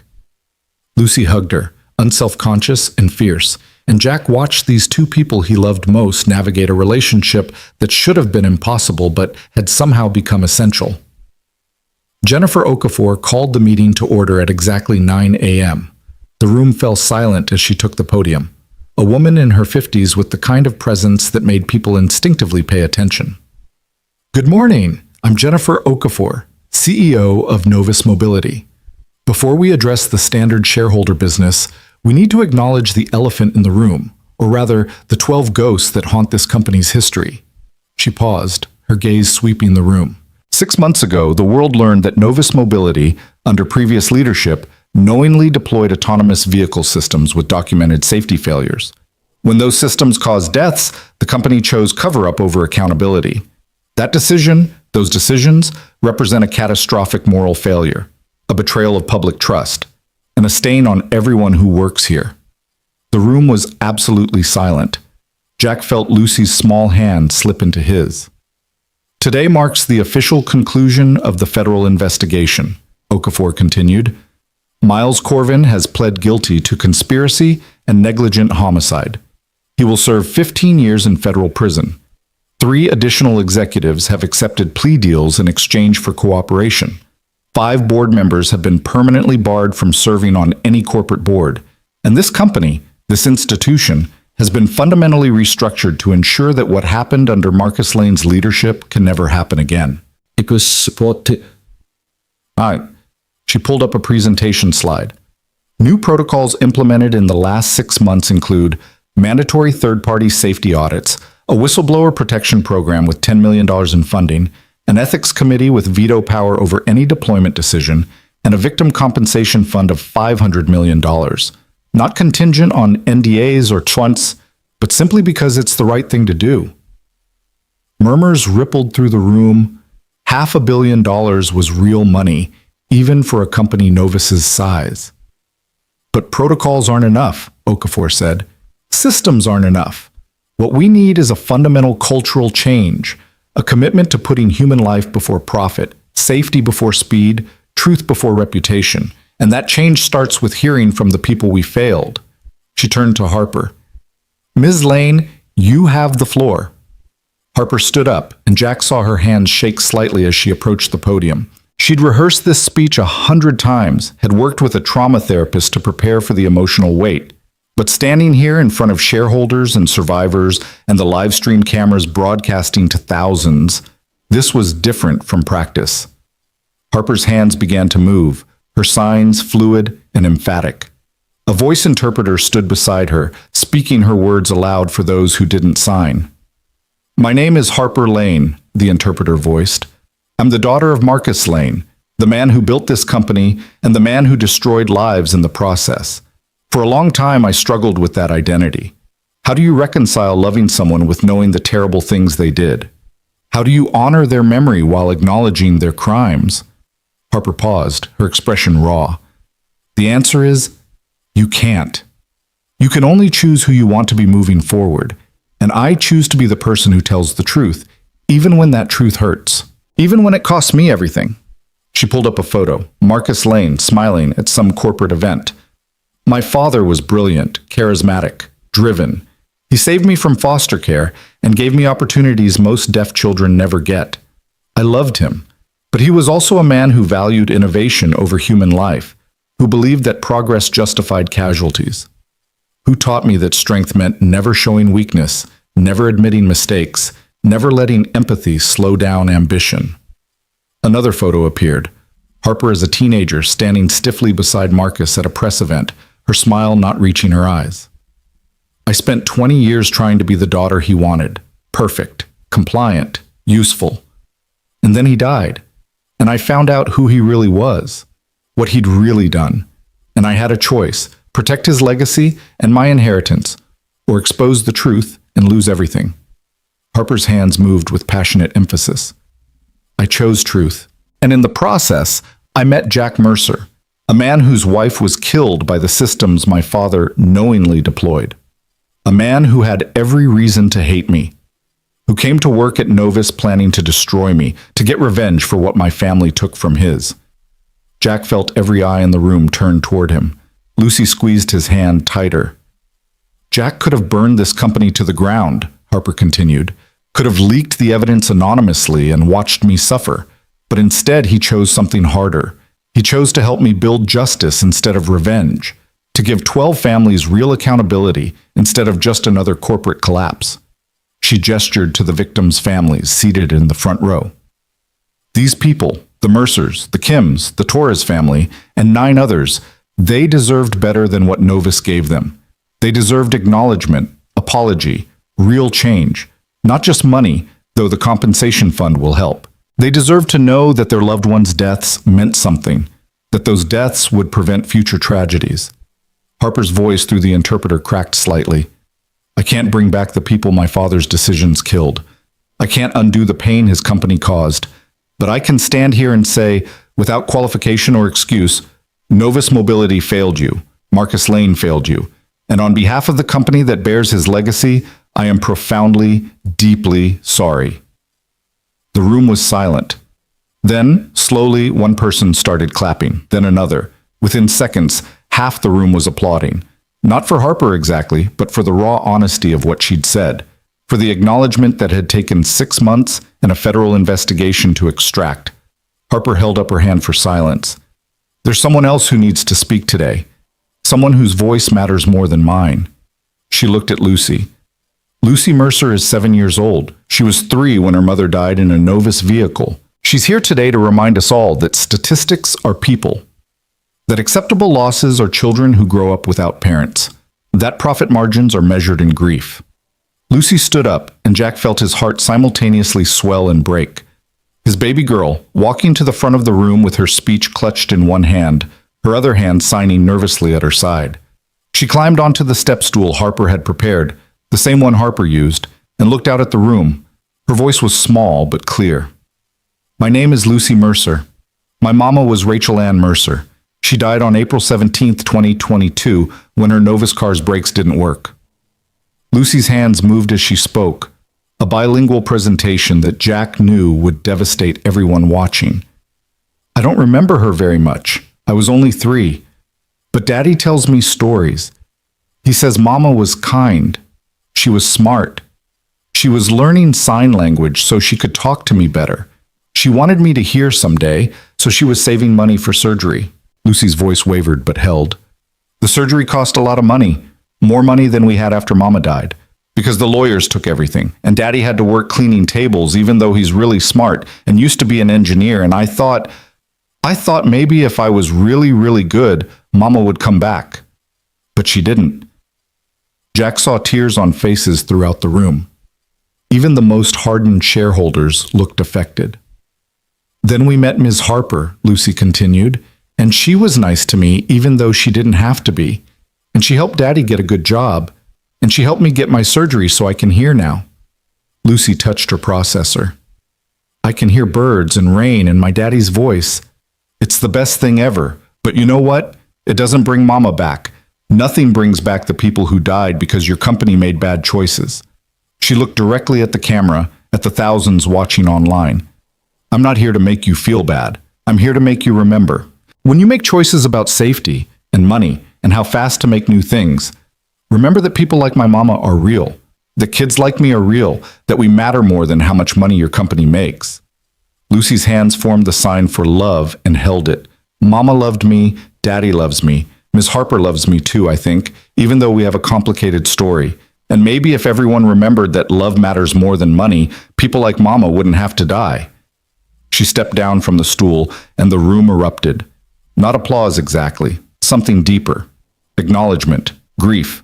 The sound of people confronting something they'd tried to keep abstract. Jack met Lucy halfway and pulled her into his arms. She was crying, and so was he. And somewhere in the embrace, Harper joined them, the three of them holding each other while cameras flashed and shareholders whispered, and the world watched a family that had been broken by corporate negligence find a way to heal. Jennifer Okafor let the moment settle before speaking again. That's why we're here. That's what's at stake in every decision we make. Lucy Mercer and 11 other families are the reason Novus Mobility must be better, must do better, will do better. She called for the official votes. Approval of the new safety protocols, unanimous. Approval of the Victim Compensation Fund, unanimous. Approval of the revised corporate charter that included ethics provisions, one dissenting vote from a shareholder who was promptly asked to leave. Then came the resolution Jack had been waiting for. The board has proposed the Rachel Mercer Technology Ethics Award, Okafor announced, an annual recognition and $250,000 BASA grant to be given to individuals or organizations that exemplify the principle that technology must serve humanity, not replace it.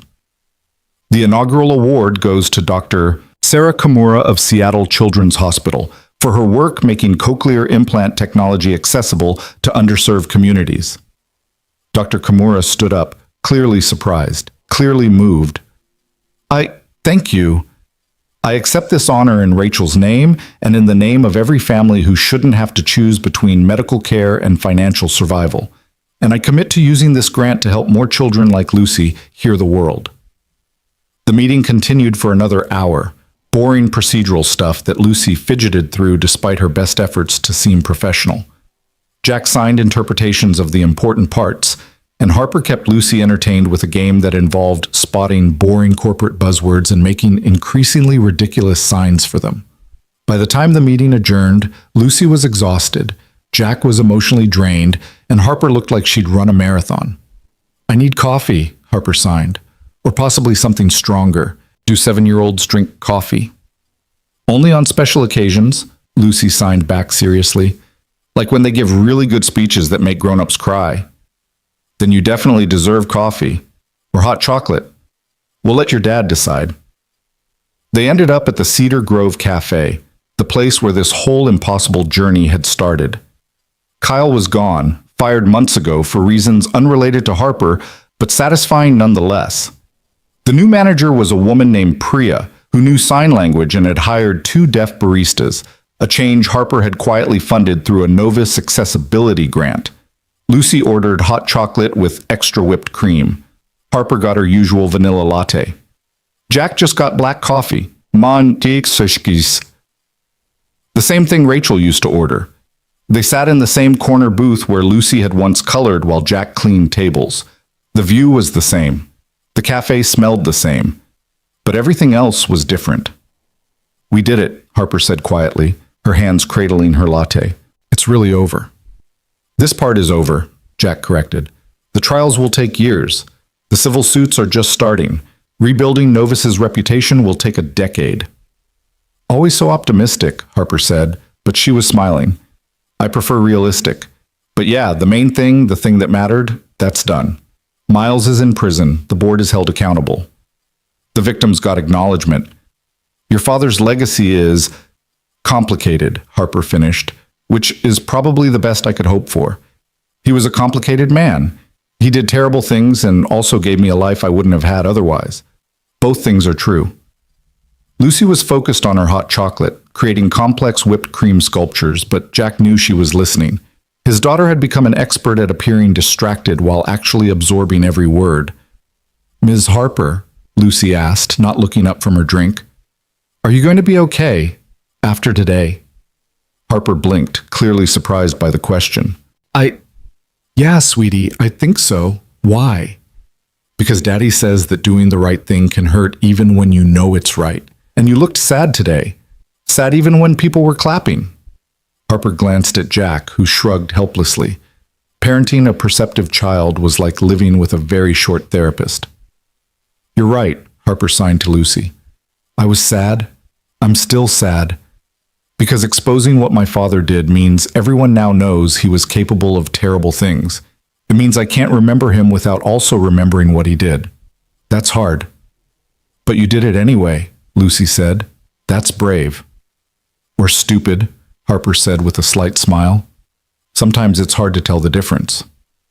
Daddy says brave and stupid look the same until you know how it ends. Lucy finally looked up, her hot chocolate mustache magnificent. And you ended up okay. You have friends and a job and you help people. So I think you were brave, not stupid. Harper's eyes filled with tears again. The third or fourth time today, a personal record. Thank you, Lucy. That means more than you know. They sat in comfortable silence for a while, watching the cafe's morning rush. Jack recognized some of the customers, people he'd served back when he was invisible, when his life had been survival rather than living. They didn't recognize him now, in his suit and his VP badge and his life that looked from the outside like success. He wondered if Rachel would recognize him either, if she'd be proud of what he'd built from the ruins of her death, or if she'd be horrified that he'd made peace with the company that killed her. If she'd approve of Harper, or think Jack was betraying her memory by caring about Marcus Lane's daughter. But then he looked at Lucy, thriving, hearing, confident in ways she hadn't been a year ago, and he thought maybe Rachel would understand. Maybe she'd see that revenge was easy, but building something better was the real work.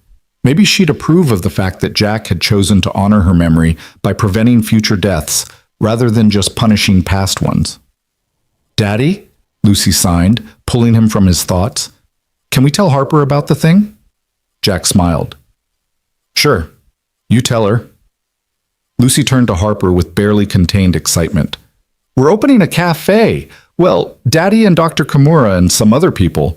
A cafe that's completely accessible for deaf people and people with disabilities, with visual alert systems and menus in ASL and sign language classes and everything. Harper's expression transformed from surprise to delight. Jack, that's amazing. When did this happen? It's been in the works for a couple months, Jack admitted. Dr. Kimura had the idea, and she knew some investors interested in accessible business models. We're using part of my compensation from the Novus settlement to fund it. The space is 2 blocks from here, actually. We're calling it Rachel's Table. Rachel's Table, Harper repeated softly. Jack, that's perfect. It was Lucy's idea, the name. Because Mama always said the table was the most important place, Lucy explained, where families talk and eat and love each other. And she said everyone should have a place at the table, even people who are different.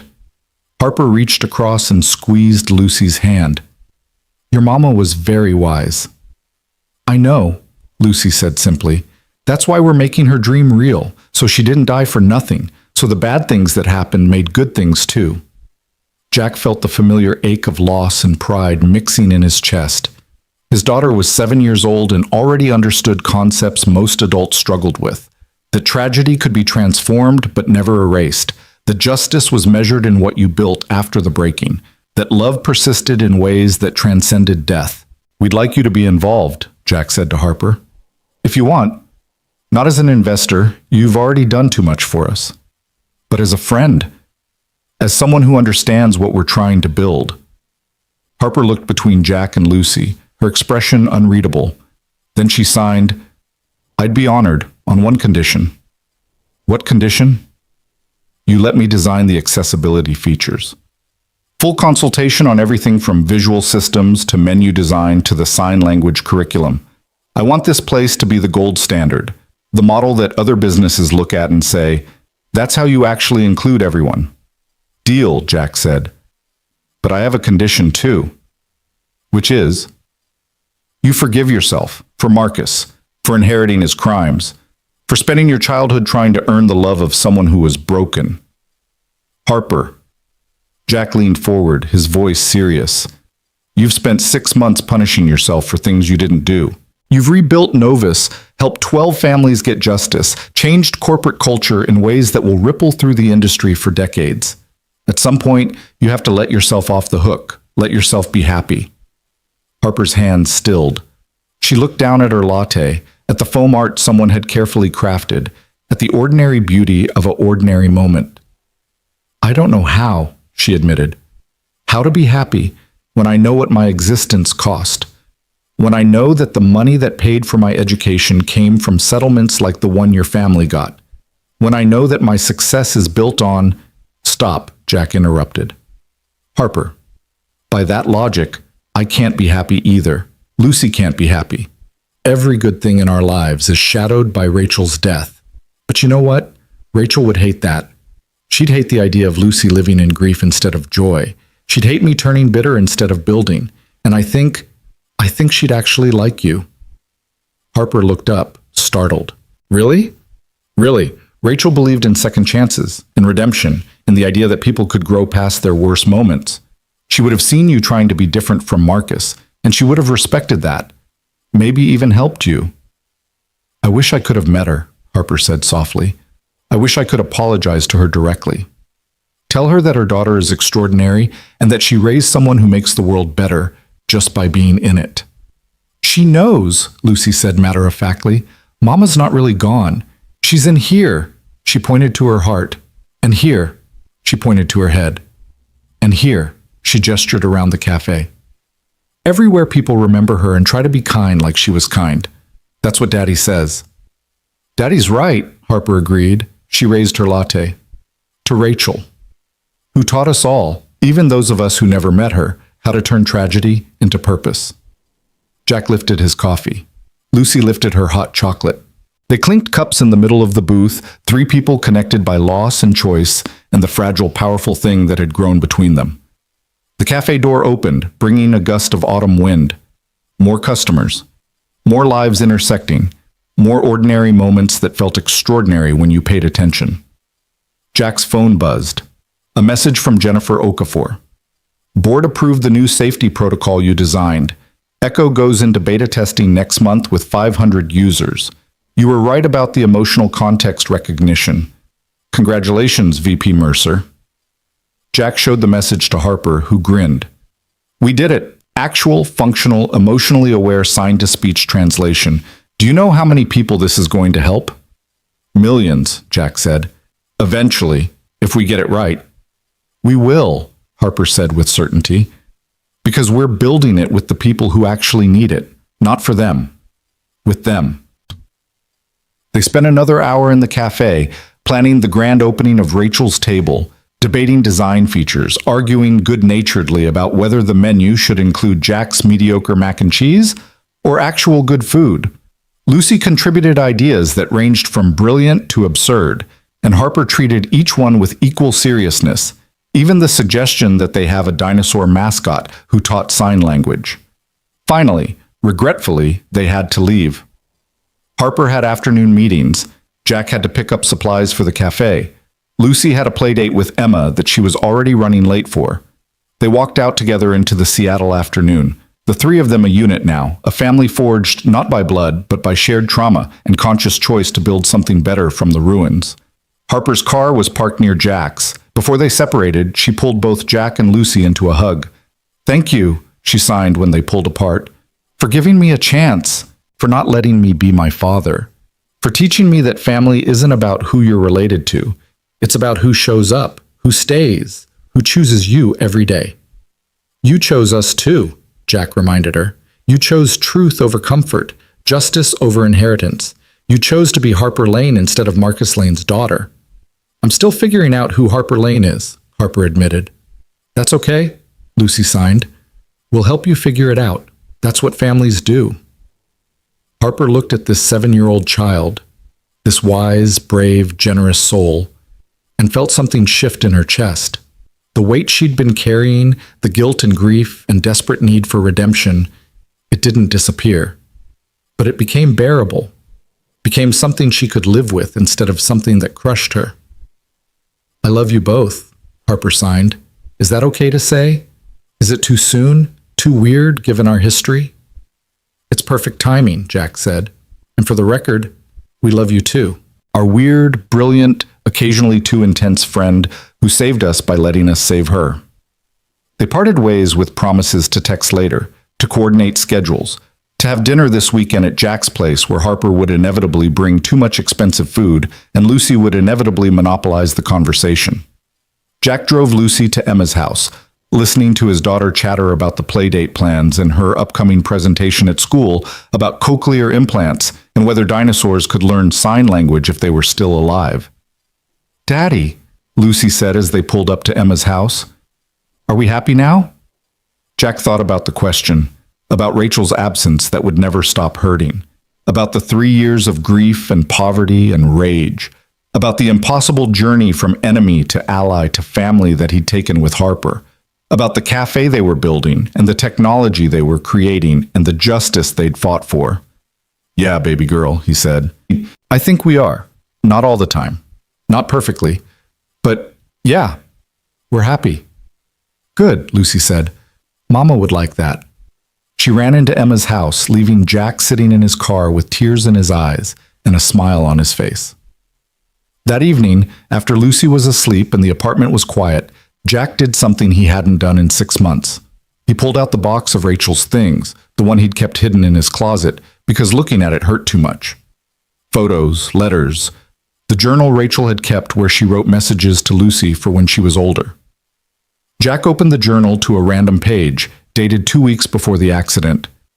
"Lucy asked me today if love could survive anything. She's 3, and already asking the big questions. I told her yes, love survives everything. It survives distance and time and even death. Love is the thing that remains when everything else is gone. It's what we leave behind, our mark on the world. I hope when I'm gone, not for a long time, but eventually, I hope Jack and Lucy remember that my love for them doesn't end just because I do. It transforms. It becomes the foundation they build new things on. And that's enough. That's everything." Jack read the passage 3 times, his tears blurring the words. Then he pulled out his phone and took a picture of the page. He sent it to Harper with a message. "Found this tonight. Thought you'd appreciate it. Rachel was talking about us, all 3 of us, even before we knew we'd need each other." Harper's response came 5 minutes later. "Jack, that's beautiful. And she's right. Love does survive everything. It survives corporate negligence and family betrayal and 3 years of grief. It survives and transforms and becomes the thing we build on. Tell Rachel thank you for giving you Lucy, for teaching you about forgiveness, for loving you enough that you could learn to love again." Jack typed back, "I will. And Harper?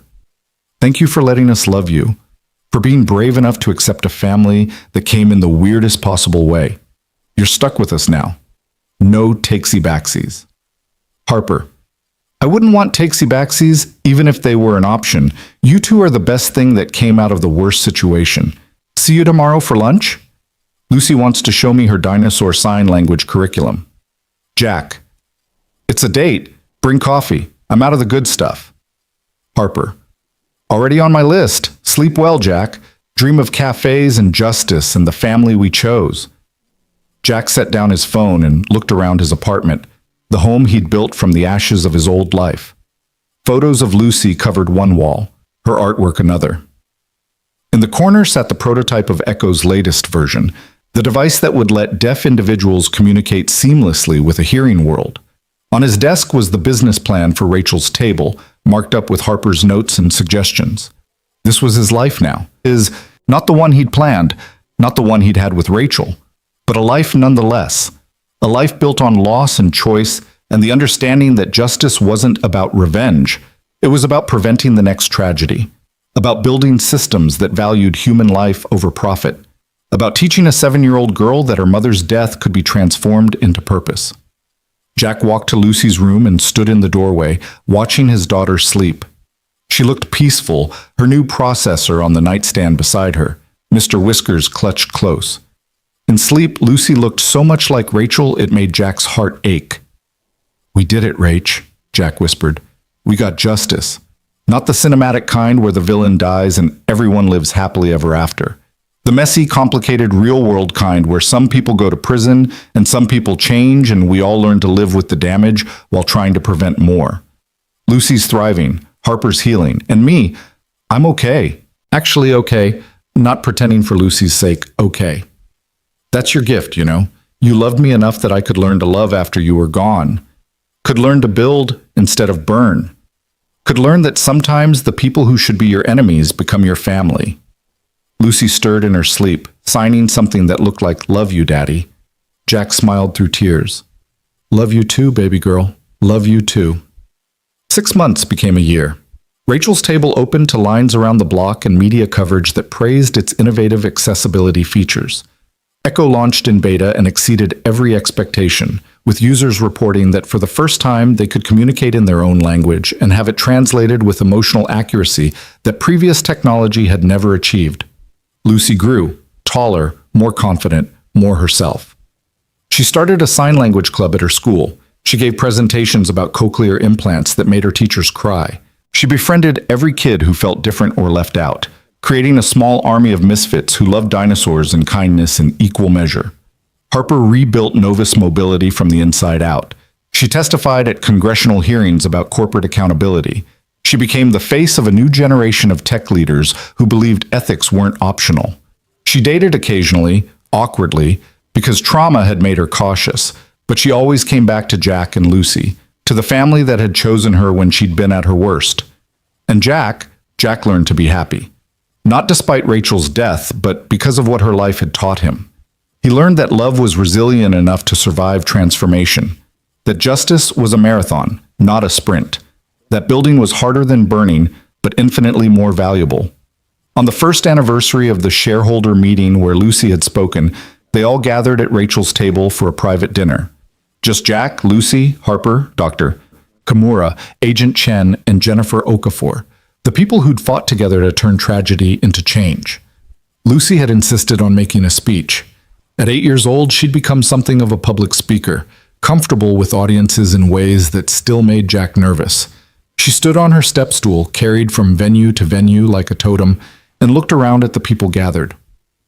"My mama died because people made bad choices," Lucy said, signing and speaking. "But I'm here because people made good choices. Daddy chose to fight instead of give up. Harper chose truth instead of lies. Agent Chen chose justice instead of letting rich people win. Dr. Kimura chose helping kids instead of just making money. And Ms. Okafor chose fixing Novus instead of letting it die." She smiled, that devastating Lucy smile that had been changing people's hearts since she was 6. "I don't remember Mama much, but I remember her love, and I see it everywhere. In Daddy, when he makes me breakfast, in Harper, when she teaches me new signs, in this cafe that has Mama's name and helps people like us feel welcome. Love doesn't die when people die. It just..." She paused, searching for words. "It just keeps going. It becomes the good things we build, the kind things we do, the way we take care of each other." Lucy looked directly at Harper. "Ms. Harper, you're not your father. You're the person who chose to be different, who chose us, who chose love over legacy. That makes you brave. That makes you family." Harper was crying, and so was everyone else. Jack stood and pulled both Lucy and Harper into a hug, and then Dr. Kimura joined, and then Agent Chen, gruff professional Agent Chen, put her arms around all of them, and Jennifer Okafor completed the circle. They stood like that, a constellation of people connected by tragedy and choice, in a cafe named for a woman who'd taught them all that love was the thing that survived everything. Outside the windows, Seattle prepared for evening. The city lights began to glow. Rain started to fall, the gentle kind that cleansed rather than punished. And in Rachel's table, surrounded by accessible design and conscious ethics, and the physical manifestation of turning loss into purpose, a family that shouldn't have existed celebrated the fact that they did. Lucy pulled back from the group hug first. "Okay, speech is done. Can we eat now? Ms. Harper promised cake." Everyone laughed, the good kind of laughter that came from relief and love, and the understanding that joy was possible even after grief, that happiness could be built from ruins, that endings could become beginnings if you chose to let them. They ate dinner together, sharing food and stories, and the comfortable silence of people who'd survived something terrible and come out the other side not unscathed but whole in new ways. They talked about the future, Lucy's upcoming presentation at a national accessibility conference, Harper's testimony before the Senate about corporate ethics reform, the expansion plans for Rachel's table. After dinner, after cake, after Lucy had fallen asleep on the cafe's couch with frosting on her face, Jack and Harper stood outside in the rain. "We did it," Harper said, echoing words from a year ago that had meant something different then. "We're doing it," Jack corrected. Present tense. Ongoing. The work doesn't end. "No," Harper agreed, "but it gets easier. Or we get stronger. Hard to tell which. Maybe both." They stood in comfortable silence, watching rain create patterns on the sidewalk, watching the city move around them, watching life continue the way it always did, indifferent to tragedy but occasionally touched by grace. "Jack," Harper said, "do you think Rachel would forgive me, if she could? Knowing what my father did, what I inherited, all of it?" Jack thought about the question, about Rachel's capacity for forgiveness, her belief in redemption, her conviction that love was stronger than hate. "Yeah," he said finally, "I think she would. I think she'd see you trying to be better, and she'd respect that, maybe even admire it."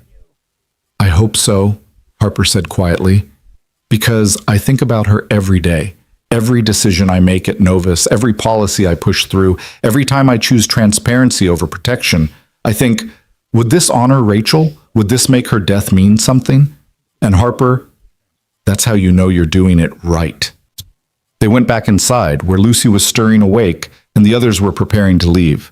They said their goodbyes with promises to do this again soon, to keep fighting, to keep building.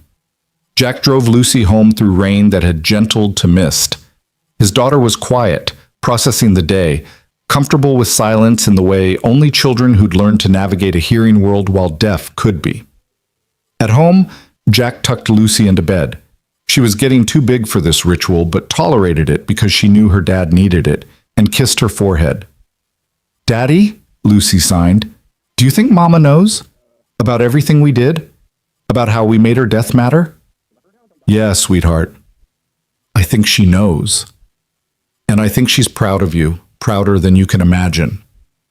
"Good," Lucy said, her eyes already closing, "because I'm proud of us too. Of you and me and Harper and everyone. We're like superheroes, but instead of fighting bad guys with punches, we fight them with truth and love and making the world better." "That's exactly what we are," Jack agreed. "Rachel's superheroes, building justice one day at a time." Lucy smiled and signed one more thing before sleep took her. Best origin story ever. Jack sat beside Lucy's bed for a long time, watching his daughter breathe, watching the processor on her nightstand catch the moonlight, watching the evidence of a life transformed by tragedy and rebuilt by choice. His phone buzzed. "Harper, thank you for today, for every day, for teaching me that family isn't about who you're related to. It's about who shows up, who fights beside you, who chooses you even when choosing you is complicated." Jack, thank you for letting us choose you, for being brave enough to be chosen, for showing Lucy that people can be better than their parents. That legacy isn't destiny. Harper, we should probably stop getting philosophical via text at midnight. Jack, probably. Sleep well, Harper. See you tomorrow. Harper, tomorrow and every day after. That's what family means. Jack set down his phone and walked to his bedroom. On the dresser sat a photograph, the last picture of Rachel, Jack, and baby Lucy together. They were laughing at something outside the frame. Rachel's hands mid-sign, Jack's arm around her, Lucy caught in a moment of pure joy. "We made it, Rach," Jack whispered to the photograph. "It took 3 years and a federal investigation and befriending the daughter of the man who killed you, but we made it. Lucy's thriving. Justice happened. And me, I learned how to be happy again. Not happy like before, when we had everything, but happy like now, when we've lost everything and rebuilt something different, something that includes Harper, and means something and might actually change the world a little bit." The photograph didn't answer, because photographs never did. But Jack felt something anyway. A sense of peace, of completion, of having honored Rachel's memory in the best way he knew how. He climbed into bed and thought about tomorrow, about the cafe opening at 7 a.m., about the Echo team meeting at 9, about Lucy's school presentation at 2, about dinner with Harper at 6, where they'd probably argue about sign language curriculum design, and Lucy would probably convince them to order pizza instead of cooking. Ordinary plans, ordinary life, extraordinary in its ordinariness after years of grief and rage and impossible choices. Jack closed his eyes and dreamed of a cafe where everyone had a place at the table, of technology that valued humans over profit, of a daughter who would grow up knowing her mother's death had mattered, of a friend who'd become family through the strangest alchemy of pain and choice and stubborn hope that better was possible.